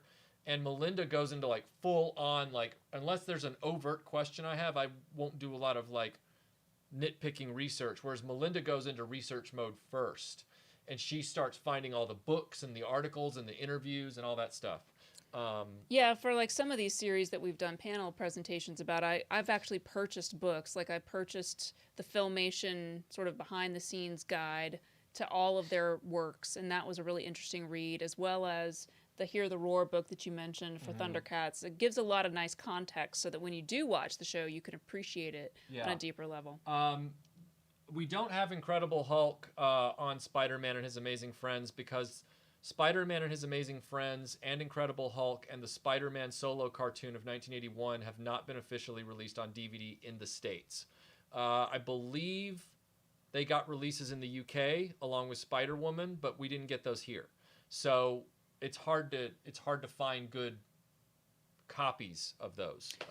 Saturday Morning Fan says, what about the Snorks? It's interesting because, and I don't remember the details on this, it's sort of this foggy part of my brain, but the Snorks and the Smurfs is the person who worked on the Smurfs, somebody like broke away. It's in the Dreamland episode that we did on the Smurfs, and created the Snorks because he was like, well, you don't want to do what I want you to do, so I'm just going to make my own show and call it the Snorks and put it underwater, and it's like, the Smurfs underwater, basically. Right. And I think there was like a legal battle about that, like them trying to sort of separate. But it was a very long-lived cartoon as well, considering. Yeah. And the first 2 seasons are officially on DVD through the Warner Brothers Archive collection, the Hanna-Barbera. I think Snorks was Ruby Spears, but it's all now under the Hanna-Barbera brand at Warner Brothers. So the same label that made Shirt Tales makes the Snorks DVDs. Michael Hinkson says, what 80s cartoon has aged the best and which one has aged the worst? Ooh, that is a hard question. I would say Street Frogs has aged the worst. If you can find episodes of it, I mean, the one it's problematic. It's problematic. The one that has aged the best, I know a lot of people who would argue up and down that Captain Power, even though it's not animated, has aged the best because of its plot. What would you say? Well, I guess it depends on what you mean by aged the best and worst. Dungeons and Dragons is up there. I feel like Dungeons and Dragons was an underrated show. Right. There are a bunch of shows like that. Starcom would probably be included in that. Starcom's really good. It's a really well done show. So as we have aged, Right. and as an adult, if you're going back to watch it now, from that perspective, that's what you mean. I would say those shows are some good examples of shows that you can watch now and really get a lot out of. Another one is, what's the guy's, is it David the Gnome? Yes. That one ages really well. It has a lot in there. Now, in terms of you're just saying, like, as a kid's entertainment show, that would be kind of difficult for me to answer. I have an answer for that. Maybe Masters of the Universe. Masters of the Universe ages well for kids, and Inspector Gadget has just, like, It's a big, yeah. I've always hated it with a burning passion. Why? I hate the villain's voice. Oh, Dr. Claw. It makes me want to commit homicide. Okay, well, but my point in saying that is Inspector Gadget has not diminished in any way since it was released, and I think it holds up today pretty well, just like I think He-Man does. As far as, like, I mean, Thundar's great. Thundar's awesome. Thundar is one of the best aged cartoons ever. And then I'll say this. If you just watch the Macross part of Robotech, the Macross part of Robotech, the first third, because it's based on Macross, has also aged very well. Like, it's a good show. Obviously, that's a dub. But I think it stands the test of time. I would say, and you may not agree with me, but I don't think Voltron aged super well. I said it didn't in my video feature. But it's Go Lion is great. Go Lion, the original Go Lion still holds up real well. It's not the animation, it's the interpretation. The only thing about the Voltron redub that holds up well is the music. I love the music of Voltron. I know you don't. I know you like the Japanese stuff. I literally love all the Japanese and shows' music. I do love the American English dub of the combining sequence. I like it just as much as the Go Lion one. Activate interlock. Dinotherms connected. Infracells up. Megathrusters are go. Let's go, Voltron Force. Like, I thought that was really good. Eventually, someone's going to make you say that as Mark Wahlberg. Mark C says, finding a copy of the 82 Incredible Hulk is not so hard to find, me matey.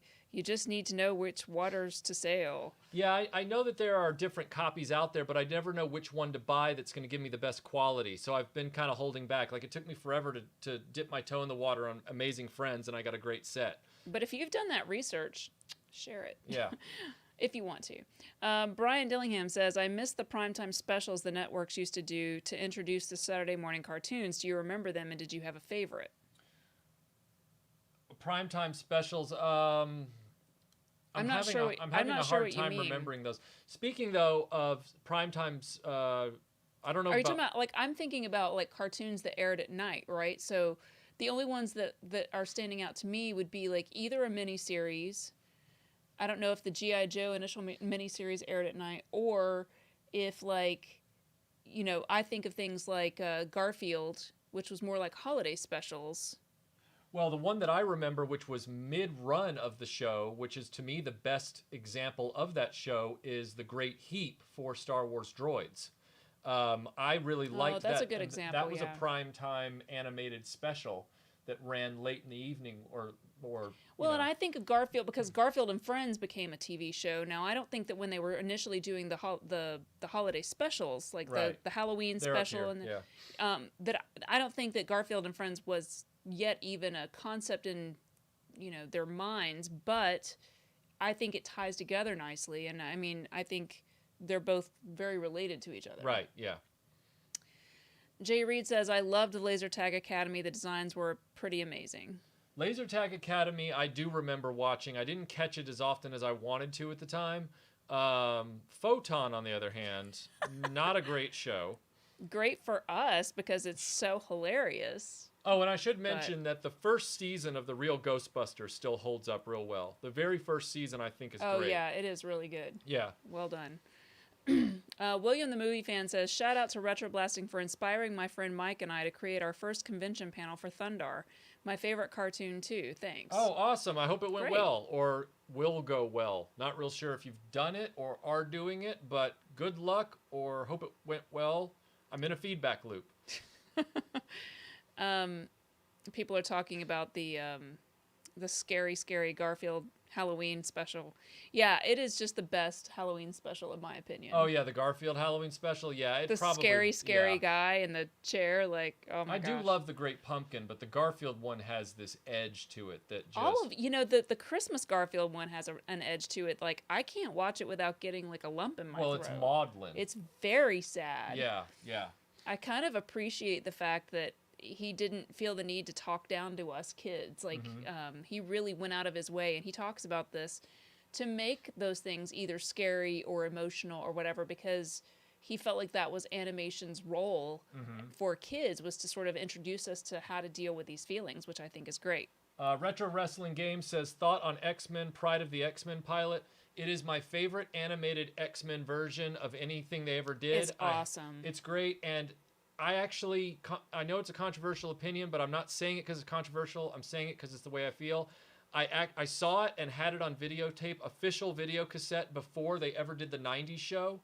And when the 90s show finally came out, I was disappointed because I liked the Pride of the X-Men setup a lot better and the cast a lot better.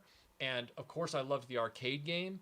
And I'm still waiting. I'll pay a scalper if I have to when it finally comes out because they all got sold out in pre-orders. But I am literally one Marvel Legends figure away from having the full Pride of the X-Men group of heroes. And I stress, Pride of the X-Men is the best animated X-Men that's ever been. I don't think you're being sincere. I'm being sincere. I'm kidding. Saturday Morning Fan says, Smurfs got a bunch of primetime specials. Even Pac-Man got a Christmas and Halloween special. Yeah, I mean, that was one of the things that was so awesome, in addition to, like, Christmas catalogs. Something that happened in the 80s that doesn't happen now. Like, those holiday specials, Christmas and not Thanksgiving, but Halloween specials, were just so much fun and something that really made you feel like fall is here and the holidays are coming, and that excitement would kind of get into the air. And so seeing what these animation houses would do to bring, like, you know, there's a He-Man animated Christmas special, like there's the Pac-Man one, there's a ton of them, and they're so cool. Like, it's like the Grinch. When we did a podcast about this, and there's like a weird Grinch 2, or you know, and it's there's just so much weird stuff out there that you can find, and it's out there for, like, that you can get on DVD, and it's just so much fun to, like, rewatch and go, man, these people were, like, some of it's dark, like super dark, which is cool. Like, it's fun to watch it now. Someone's saying I missed their super chat, so I'm scrolling up. Certainly didn't do it on purpose, but YouTube is really giving me a heck of a time today. We talked about that one. Let's see. Yeah, Tim, I see that I missed a super chat, but I'm not seeing the super chat that I missed. Vinkman, just can you paste it back? Yeah, just the question. Just type it in. Don't super chat it again. Just type it in. Just type it in, and I'll watch for it. I'm really sorry. I'm really trying. This thing's jumping around today. It really is, like, more so than normal. Yeah. So I apologize. Yeah. So Vinkman says it's Halloween is Grinch night. Eric O'Sullivan says Cool World 1989. Well, it's animated for sure, sort of. I haven't revisited it since then, but I really loved Cool World. So I only saw it one time a long time ago when I lived in England, and I haven't seen it since. So I need to revisit it. Vinkman, I'm just waiting on you to paste your chat back in. Sorry. Let's see. Cute Fluff says, what is missing in today's cartoons? I really think they're no longer magical. Well, part of it is because the cartoons are churned out on a kind of schedule, and they're committed to death. You know, they're focus grouped and committed to death.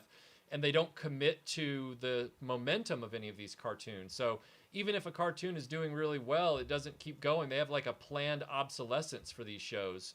So you're never going to be able to get a toehold into them. They don't let them develop organically in front of the audience. You know, it's like how many Transformers animated series have we had in short form since the Michael Bay movies came out? I mean, it's been endless amounts of short runs. It's Transformers Animated. It's Transformers Prime. It's Transformers War of Cybertron. It's Transformers this. And it's just like, okay, what? Brian Stevenson says they're not magical because you're not a kid anymore. That may be partially true, Brian. I would also argue that because we don't have television the way we used to, and everything is... I saw it. Okay. I'm getting there. I think it's just because... kids don't experience cartoons in the same way, and so it doesn't stick in the brain. Like when I said earlier, we would watch a cartoon and then we would go out and play with our friends or by ourselves or whatever outside and pretend to be that. I don't know that kids do it in the same way now, so they don't process it and think about it, and I just don't know if it lodges in their brains as firmly. I could be wrong about that, but that's just my observation. Vinkman said that he was introduced to Superman through the Ruby Spears cartoon. And what a great way to be introduced to Superman with the John Williams music and everything like that. You know, I was introduced to Superman through Super Friends, which didn't have that impact, but around that same time I got to see the Christopher Reeve movie on the ABC Saturday night or Sunday night film or whatever it was. So I get what you're saying. Like, to be introduced in a way like that is huge. Jason Anderson says, anyone who loves rock and roll needs to track down The Devil and Daniel Mouse. I agree. Both of those are really great. Nelvana animated movie things. And what a sad story. One's a short. It's very sad. Rock and Roll is only available on Blu-ray through an independent house because the only print that survived was an MGM US edit of the movie, which is very different from the original Canadian international release. And Nelvana, who had made the movie, they had a fire, and the movie's original elements were all burned up or something, weren't they? It was a fire, wasn't it? And so the original version of that movie doesn't exist anymore. Only the MGM version, which is just a release print. It's not even the negative. So again, it seems like some of the music is just lost. It's like some part of the sound is completely lost forever, and they had to. I could be wrong about that, but it's a real shame. All right, Tim Hayes says Laugh Olympics. I do remember Laugh Olympics, but I don't remember all the things. Wasn't that one of those compilation shows like that had a bunch of different shows in it? Which one? Laugh Olympics. I admittedly, when it became a compilation show, I tended to change the channel, so I don't remember. It's kind of like ones where it was like little kids, like Flintstone kids. Give me a break. Like, I would change the channel even as a kid. I had no patience for that stuff. Several people have mentioned Chadwick Boseman, and I feel like we should at least say something about it. I know you say something about it. I know you kind of got like lambasted this morning. I saw it like come across my news app last night, right when it happened, and I ran out and showed the news to Michael, and we were both just like, "Oh my God!" You know, I've watched a lot of his other movies too that have come out more recently, and just knowing what he was going through while he was filming all of these things, and working so hard, and I mean, kudos to him, and sympathy so much to his family and friends. I know you posted something about it this morning. All I posted this morning was genuine grief at the loss of Chadwick Boseman, and I said that it was on the RetroBlasting page on Facebook, and I said, I really wish that I could have seen him, in another turn as Black Panther. What a loss.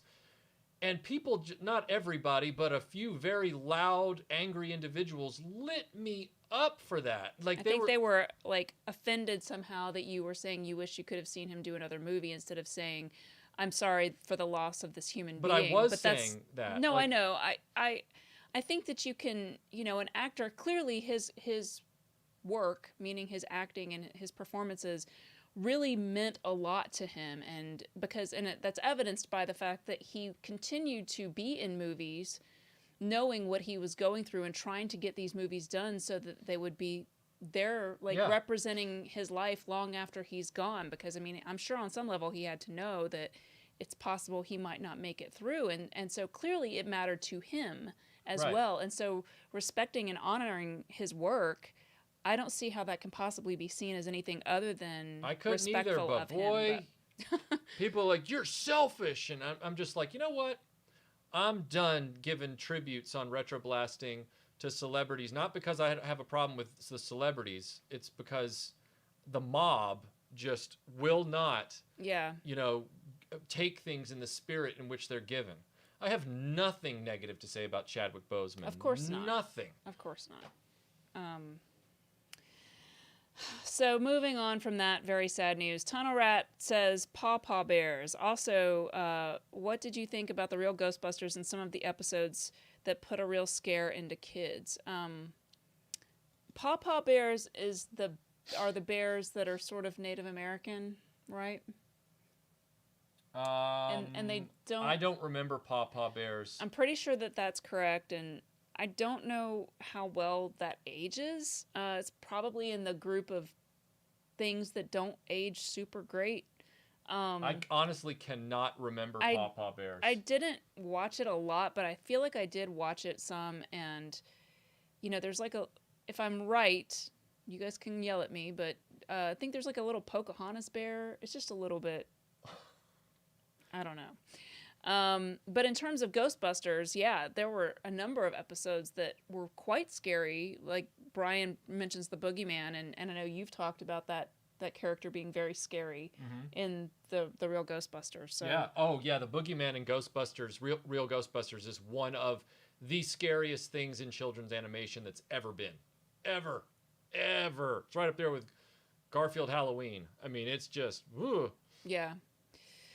A World Made of Cardboard says, I've been missing most of the live stream today. I've been chasing my family around the mall and other stores all day today. I will catch it on the upload. Well, yeah. Yeah. And also, these always go to the RetroBlasting Livestream playlist. So anybody looking for this after it's over, just go to the playlist on the channel, bookmark it, and you can see all the live streams that we've ever done.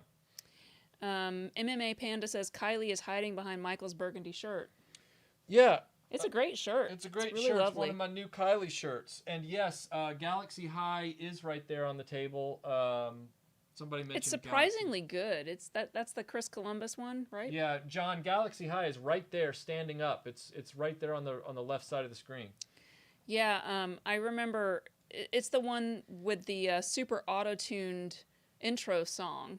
So it's one of those like we talked about, a lot of these have like that real rockin' 80s sound. This one almost sounds more modern because it's super auto-tuned. Yeah, Vinkman says Michael needs a cookie. You do need a cookie. You look like you're fading fast. Really? You do. This is one of those things where everybody in the internet is like, that guy doesn't look well. Is that what you're saying? That I don't look well? No, you're just starting to get the stares. Like maybe you're just looking at the clock, seeing we only have 20 minutes left, and you got to get. I haven't been looking at the clock, but I tell you what, I'll go get myself something, and I'll be right back. We'll talk, just you and me. I'm going to save JD's super chat for when Michael gets back, so I'm just gonna copy paste it over into my working document over here. All right. I am going to see what we've got here that I can read off to you.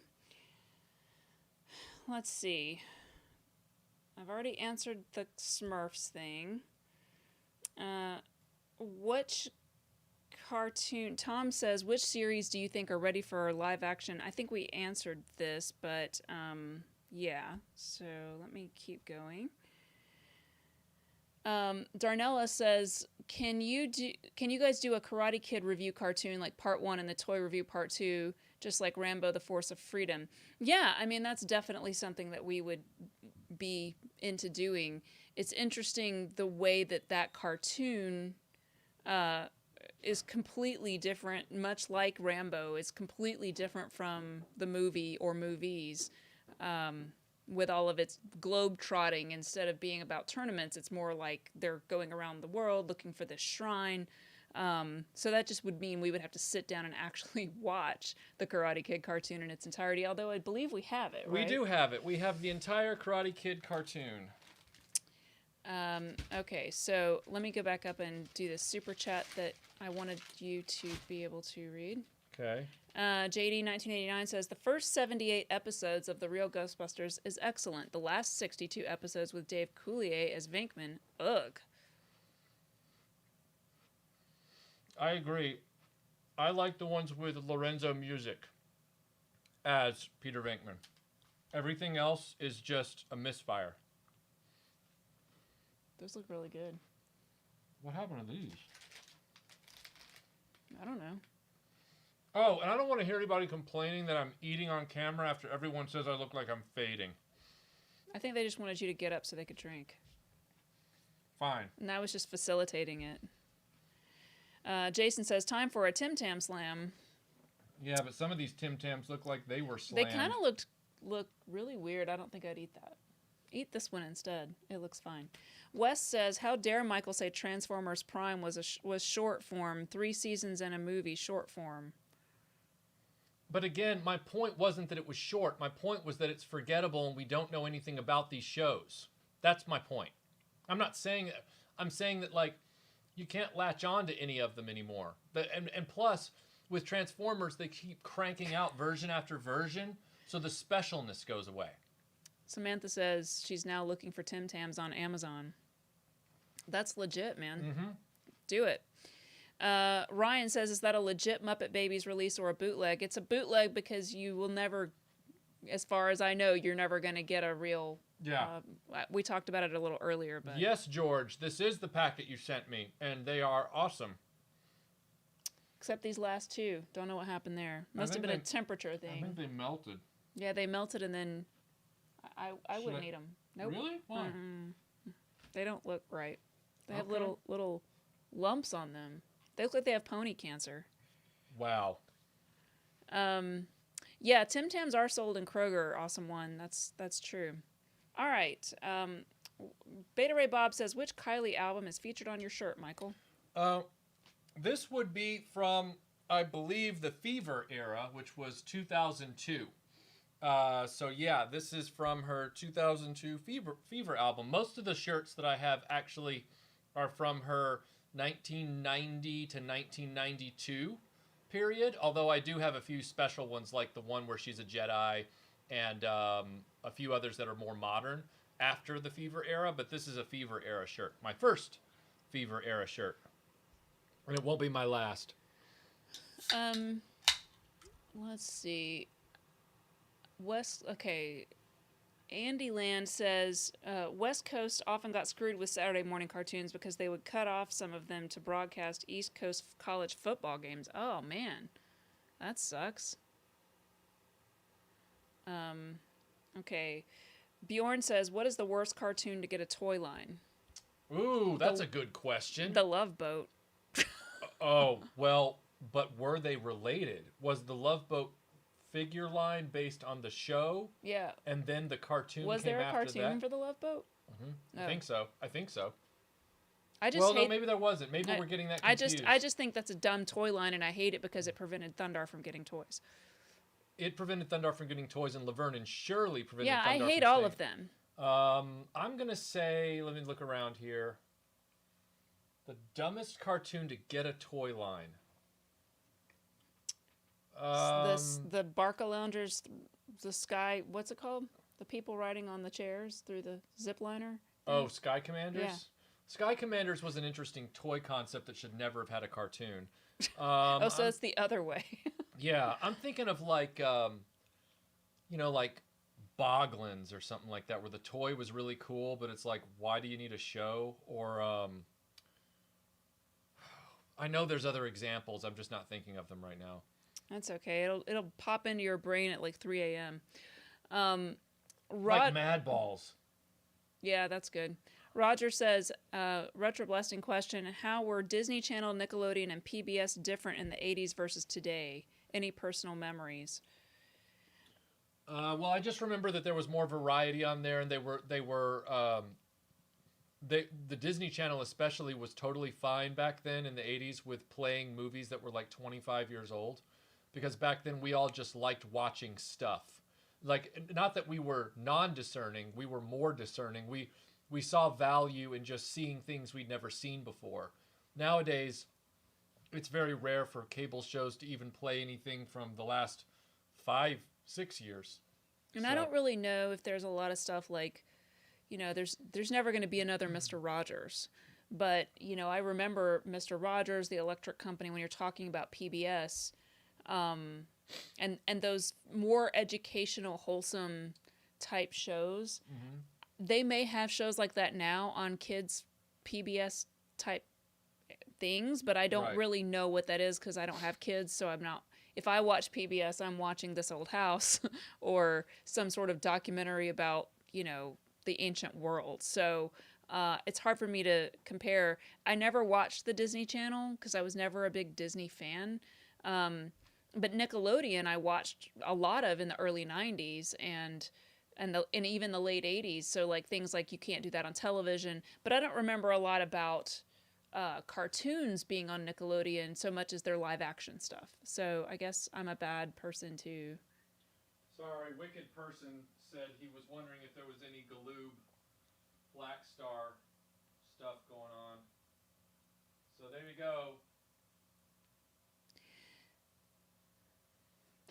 So you got that super chat. Mark C says, you mentioned Disney shows. Sorry, this is 90s, but what happened to the Buzz Lightyear cartoon? It just disappeared. I have no idea. I remember them announcing a Buzz Lightyear cartoon. I was completely out of cartoons at that point in college, but again, these cartoons aren't properly marketed. They're also a lot of times on cable stations, so they're actual... Remember, we were all watching the same 6 channels back then, around the country pretty much. Yeah, each independent station had a different number, but they all kind of collectively got the same syndicated stuff. And so we all had a collective TV experience, and we don't anymore. So if you don't watch Disney Channel, you might not know that there ever was a Buzz Lightyear cartoon. Whereas before, nobody could say, hey, have you heard of that He-Man thing? And somebody else was like, no, I never heard of that. Everybody knew what He-Man was back then. Saturday Morning Fan says, Turbo Teen had a model kit. Well... Funny you should say that. Years back, I think it was for your birthday, Michael, I got Michael the model kit, and I guess this is the cheaper way of, like, not having to, like... I can't turn the camera because of the cord. Well, no, I'm just saying, like, you can't take it out either because you might knock over some, dinosaur transformers. Michael Hinkson says, what cartoon needs a rebooted toy line? Silverhawks. I keep saying it. They need to redo the Silverhawks figures for adult collectors. And I'm going to say Pole Position. Oh, yeah. It's not rebooted. It just needs one. It does. It's never Pole had Position one. totally needs one. Or at least a Kuma plushie. I'm going to stick with my original. No one will know what it is, though. Scott Knudsen says, what Saturday morning property would you like to see a fan like Geek Candy Labs do the best work on? Saturday morning property, I guess, to have a fan version of, like, a toy line.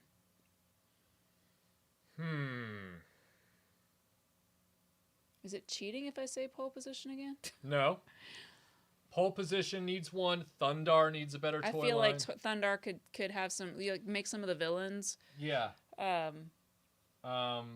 Probably a cool play set you could even do with Thundar. Yeah. Looking around here, Well, I mean, you just saw the video that I did a few weeks ago on the Masked Shark. You know, Gloria Baker got no love in the original Masked toy line until the very end, and they never made her car. So that's one that's still a glaring hole. Oh, you guys are so nice. They're saying I buy the best presents. You do. I mean, last night, for example, I was making sure that, I just took a few moments to, stare gloriously at my Ninjato. That's your favorite present I've ever gotten. It's the greatest thing ever. It's the greatest thing ever. His ninja sword that I got him. I have a Shokasugi. I have a Shokasugi style. ninja sword. It's a actual functional sword that is based off of his sword from Revenge of the Ninja and Ninja 3, and it is killer. I almost want to go get it. But I won't. You can if you want to. No, it's fine. I won't. Wicked Person says, I wish there was a Micronauts cartoon back in the day. Yeah, that would have been kind of difficult given all the rights issues because Micronauts was actually Micro Man in Japan. True. I was going to say that. Yeah. You know what you can do is get the in between now and the after show. You can go get your sword, and that can be like the feature on the after show. I can have it on the after show. That's what I'm going to do. Today I'll have my Shokasugi Ninjato on the Patreon after show. That's what I'll do. Okay, so we are 5 minutes till 4, so I think you need to do your opening. We don't have as many things to open this time, but we do have a few. Jason says, after show, after sword. Yes, that's exactly right. Let's see. Peter Vinkman says, I'm unfamiliar with cartoon regulation laws. Well, if you're interested in that, you can watch our... One Season Wonders panel from DragonCon from a few years back, and I go into fairly decent depth regarding all of the deregulation of children's television. There's a ton of stuff you can read. It's a little dry, but the point is that when Reagan came in, by 1983, he deregulated all these things where they were basically saying, no, you can't market toys to children through cartoons. But he said, nah, yeah, you can. You can. And they did. George Aitken says Melinda gets an axe. I do have an axe, actually, upstairs, along with my sword collection, which I finally found these cool, fairly affordable ways to mount all of the swords on the wall and hang them, so I'm excited about that. All of my Viking swords and my cool axe. It's pretty awesome. Let's see. George Aitken says, did you ever watch... I may have already read this. Did you ever watch Danger Mouse or Count Duckula in the UK? I did watch Count Duckula, and I did watch Danger Mouse. I saw Danger Mouse and Count Duckula both on cable here before I then saw them again in England in that brief year that... Oh, I forgot my cutter. Zdravko says, Melinda, if an 80s heavy metal band had to get a cartoon, which one would get your vote? God, that's a great question. Part of me wants to say, I would love to see a cartoon of, Metallica and Megadeth, hating each other and, fighting from episode to episode. And, neither one is... I would cast Metallica as the bad guys, but, you could literally put both of them as, both good or bad guys and just sort of, have them constantly, warring with each other every week. I think that would be super fun and based on pop culture of all of that stuff, so... and JD 1989, yeah, that's a Iron Maiden cartoon, yeah. I was just thinking, because I love Megadeth so much, I would love to see Vic Rattlehead, as a character in a cartoon. But I think the whole thing with Metallica kind of makes for a nice juxtaposition. So, Fade to Black says, Melinda, please show your knife and sword collection. Possibly what we can do is, I can show some of my knife collection when we may do, a Rambo live stream at some point, which would be super fun, and I can show you guys all of my knives, most of which are Rambo knives that are not the ones you buy from the at the store or whatever. They're custom made, and they're pretty cool. They're real knives that you could use to stab somebody. I had an epiphany. Ooh, Twisted Sister cartoon. That's a great idea. I decided to check the front stoop. Oh, good. That was an ant. Oh. Sorry.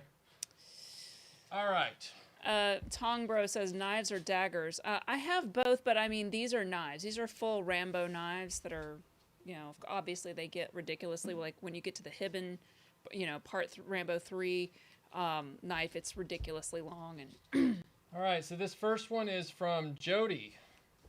Is Jody still in the chat? I haven't seen him in a while, but he was here earlier. Okay.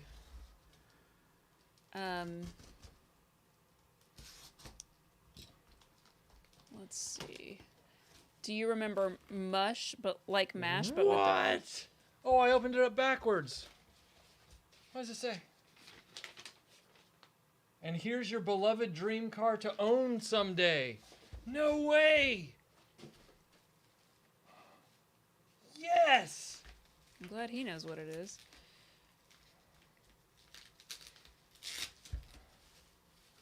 Look it!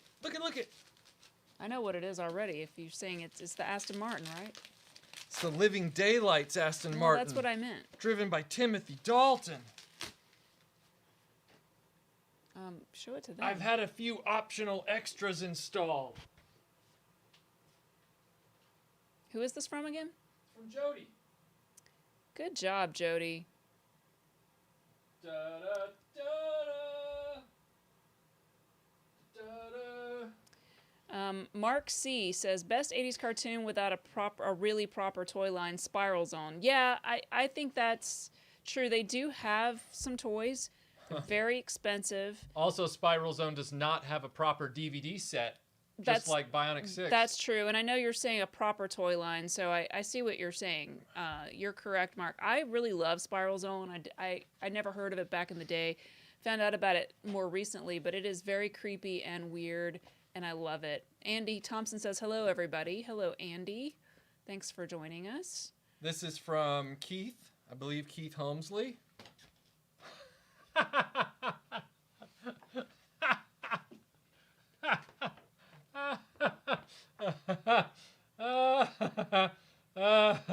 That made my Saturday. That's pretty funny. Say it, Michael. You gotta Take this. I can't. I'm laughing. Take this pen and stick it up your nose. Oh man. Do this over here. AL says, I thought I dreamed up Spiral Zone because I could never find it again. No, I mean, I think there are a bunch of episodes on YouTube. Yeah. Don't we have it? We have a bootleg version? Yes, we have the entire set off of the original master tapes that was torrented by somebody who had the broadcast tapes, and he knew that the company was never going to actually make a DVD set, and so they got leaked out onto the net. The man is a hero. Yeah. Whoever he is. And they actually have like the information cards at the beginning of every episode for the broadcaster. Right. Spiral Zone, episode 001, you know? Yeah. It's good. I know we did a podcast on it. One of the first I think it's the second one we ever did for Dreamland, and we talked about the first episode of Spiral Zone. And it's for you. Oh, well, can you please open it for me? I shall. Yeah, Tim, Spiral Zone did have a toy line, but it's very pricey. What is Ew, this? what is that? It's called The Pirate Movie with Christy McNichol. Was he just getting naked with everyone? Christopher Atkins, isn't he the guy with Brooke Shields in the Blue Lagoon? Am I wrong? Guys, I don't know. Tell me. Am I right? Wow. Okay. All right, so guys, this is called The Pirate Movie. It looks super gross. I don't know why. Who sent this to me? I don't have any information on that. Wicked Person says it's from him. Okay, so Wicked Person sent me this pornographic. No, it's not. But it looks upsetting. And it says, are you ready for this? It says, buckle your swash and jolly your Roger for the ultimate musical comedy pirate adventure. Ah, see, I was right. It says Christy McNichol and Christopher Atkins from the Blue Lagoon star as dreamy young lovers in this uproarious update Tim Hayes, says he loves the pirate movie. Gilbert and Sullivan's The Pirates of Penzance. And Eric O'Sullivan says it's PG. So it's not. I'm literally going by this cover image, you guys. The cover. Back me up. Somebody else look at that and tell me. The cover is a little much. Like the cover. It's upsetting, is all I'm saying. It's a little much. Ghost says PG, pretty gross. I mean, I'm not watching that without Aaron. That's all Hey, I'm going to tell hey, you. Hey, Hey. take this pen and stick it up your nose. Timothy Ward says it looks like a porn cover, and I agree with you.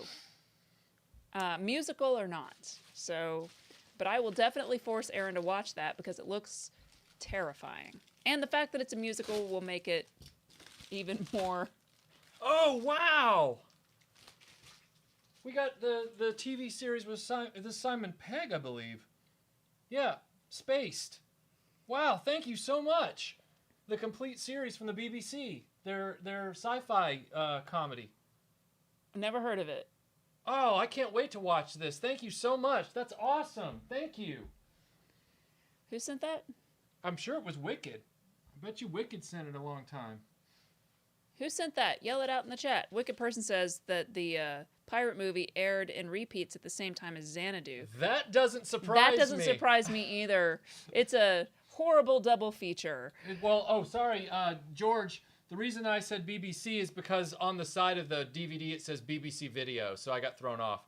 You're right, though. It does have the Channel 4 logo at the bottom, but isn't that interesting that a Channel 4 production ended up working through BBC Video for its home video release? So, yeah. People are saying over and over that it's not porn, but who is it? Samantha says, it does look suspect. So I'm just saying it's a little cringy. Not judging you. That's just my reaction. You know. Lars, we did do a RoboCop live stream last week. Yeah, at some point I'll review RoboCop, the toys and cartoon. And then one day I'll talk about, the movie series. Just be patient. There's a lot to talk about and only so much time in the day. So everyone's saying that it's a fun, great movie, the pirate movie. My question is, are there pirates in it? I'm not a real big fan of pirates. Well, maybe you will become so. I'm not a big fan of roller skaters, but we watched Xanadu 3 times in a week. I watched it 3 times. I'm just saying. I watched Pirates of the Caribbean 1 again, and it was tolerable. So, I mean, I will definitely... Look, you sent it to me, so I'm going to watch it. I will tell you what I truly think, for better or worse. And Lars, you're not a bother. I'm just letting you know that I haven't forgotten about RoboCop. Like, I just want you to know that I'm not ignoring RoboCop or you. Like, I will be getting to it. It will be something that I will discuss. It's just, there is a lot to talk about. And so, there's a lot of irons in the fire. But no, you're not a bother. Matt says, Melinda, you will love the size of their cutlasses. Are those little pointy, this sword? No, that is a rapier. Okay, what's a cutlass? A cutlass is the one that's got like the big handguard on it and it kind of goes whoosh. It's kind of a pirate sword. You know what kind of ones I like? I like the kukri knives, like the Mongolian, like hardcore, like I'm going to stab you and chop your head off. Like I like that those. Sword that Morgan Freeman has in Robin Hood, the big like Saracen That's sword. Nice. Yeah, I like that. Those are cool. All the Middle Eastern ones are really cool. And You know what I really like? I like a claymore, which I have one upstairs. It's awesome. It's like a double. What? Or make spears, long spears, twice as long as a man. That long? Aye. No, I like the Kasugi Ninjato. That's what I like. I was gonna say, I think you like the ninja sword. Yeah. We've told the story of how we met a lot of times. I have a Gurkha knife upstairs, so when we talk about knives, yes, it's a. But yeah, the where we met was at a Firefly meetup group. Yep. There you go. Sweet. Nice. I brought this into the house. This is the Steelbook of Bill and Ted's Bogus Journey. Thanks to Red Letter Media for bringing that up again and sort of talking about parts 1 and 2, and then the new movie that's coming out. So, what was that noise? Hopefully it was the cats fighting, not someone breaking into our house. So, all right. Well, it's 4:08. Hold on, we're not done yet. You gotta. I'm hurrying. Hey guys, for your next live stream, you should cover old shows like War of the Worlds and Sequest. Sean is suggesting that. Sorry, I thought it was an emergency. What is it? War of the Worlds? He was saying that old live-action shows that didn't last long. All right, what do we have here?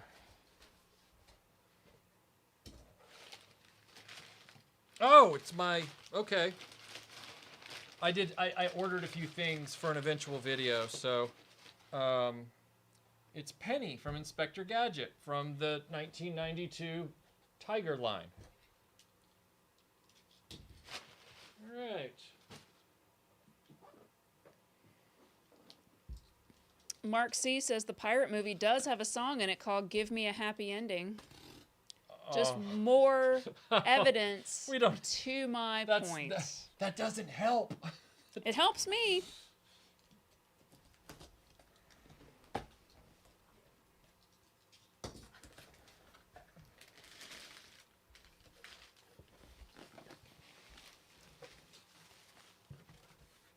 Looks like a little pillow. Yep. It's a pillow of nostalgia.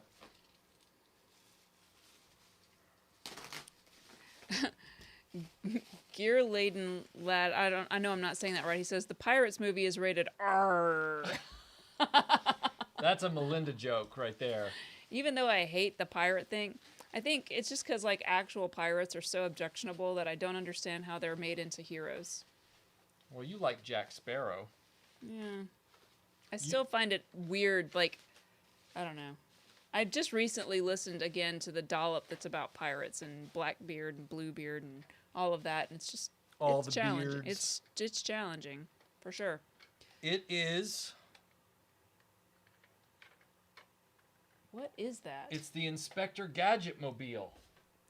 What is up with all the Inspector Gadget with you Because recently? I found this finally complete and unbroken for a decent price, and I realized now was the time to start pulling it together to do an Inspector Gadget thing. And this is the hard piece to find, which is the Gadget mobile, because it transforms into the van and the police car. It's very cool. Wow, a car that transforms into a van. That's useful. Yeah.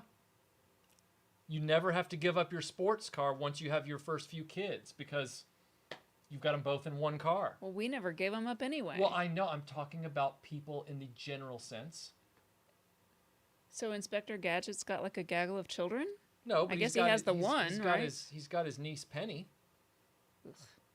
That's a good show. I don't like it.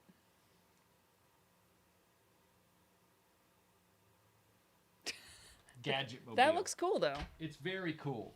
I mean, I don't really see the utility in it, but it looks cool. You will see from the video how it works. It's great. Wicked Person says, I'm old. Filmation's live-action Saturday Morning Shazam and ISIS rocked my 5-year-old world. I don't know that. Shazam and ISIS? Do you know that, Michael? I know you're zoned out. I know Shazam and ISIS, but it was a live-action show, kind of like The Incredible Hulk. He says, Filmation's live-action Saturday Morning Shazam and ISIS. It's based on Captain Marvel Shazam. Okay. I'm not familiar with it. I'm sure it's great. Vinkman says, I used to have that Gadget mobile from the Tiger Toys line, but I don't think I have it anymore. If I do, it's probably in rough shape.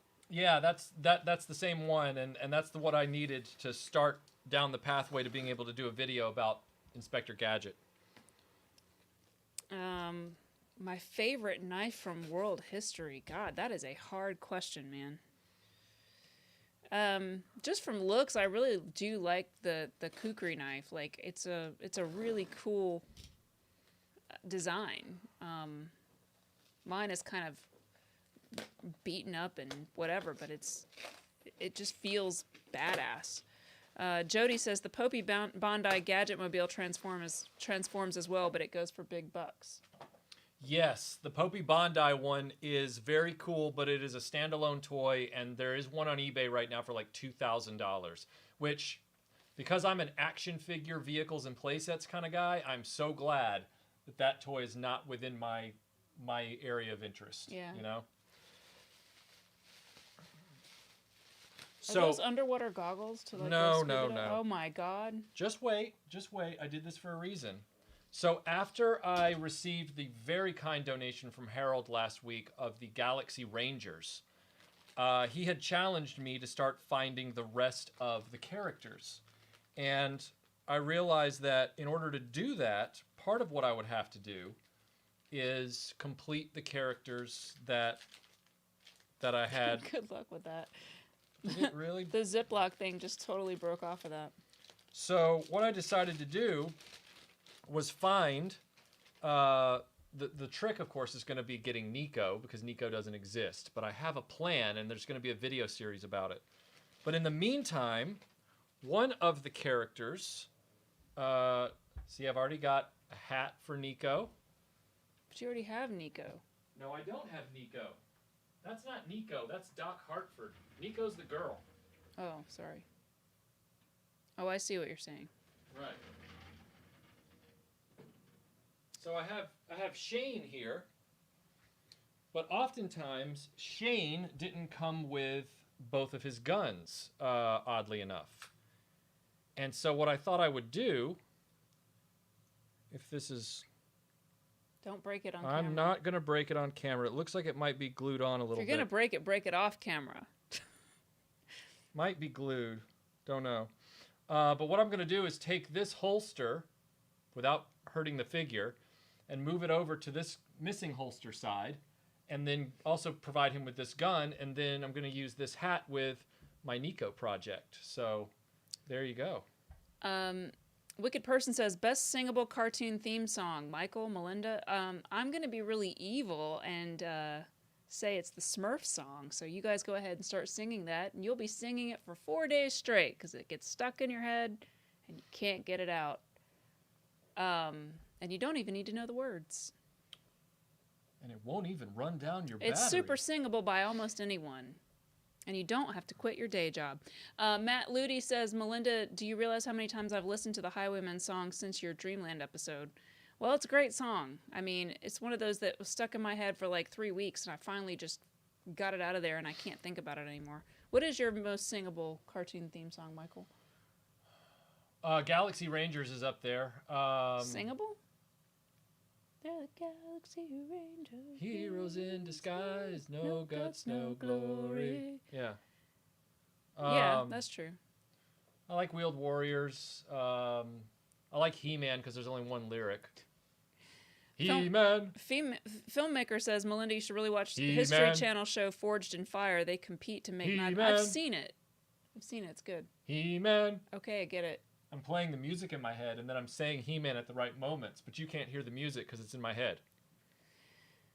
I can hear it. I can feel it. We're very, very close. Do you remember it? Do you remember? Do you remember it? Ah. Okay, so I think that is our show. Yep, I'll go today. Turn off the stream, and we're going to get ready for the Patreon after show. We will be doing a Patreon after show where Michael will be showing off his sword, and perhaps I will bring down a couple of my swords. That is not a euphemism. That's true. It's not. It's literally a ninja sword. So yeah, I'm gonna go. The Patreon after show will probably start sometime around 4:30ish. So in like 15-20 minutes. Yeah. Got to give us a chance to go have a little snack. Yep. At least in my case. But you guys have yourselves a great rest of the day. Thank you so much for being a part of this crazy ride with us on the Saturday live stream. We'll see you next Saturday with a new topic that we'll announce on Friday afternoon. As always. But if you need anything in the meantime, you know where to find us. Yep. YouTube, Instagram, Twitter, Facebook. So we'll talk to you guys later. I'm going to turn off the stream. Okay. Yeah, so great show, you guys. Thank you so much for all of the super chats, and thank you guys so much for just hanging out with us. It's always great on a Saturday. So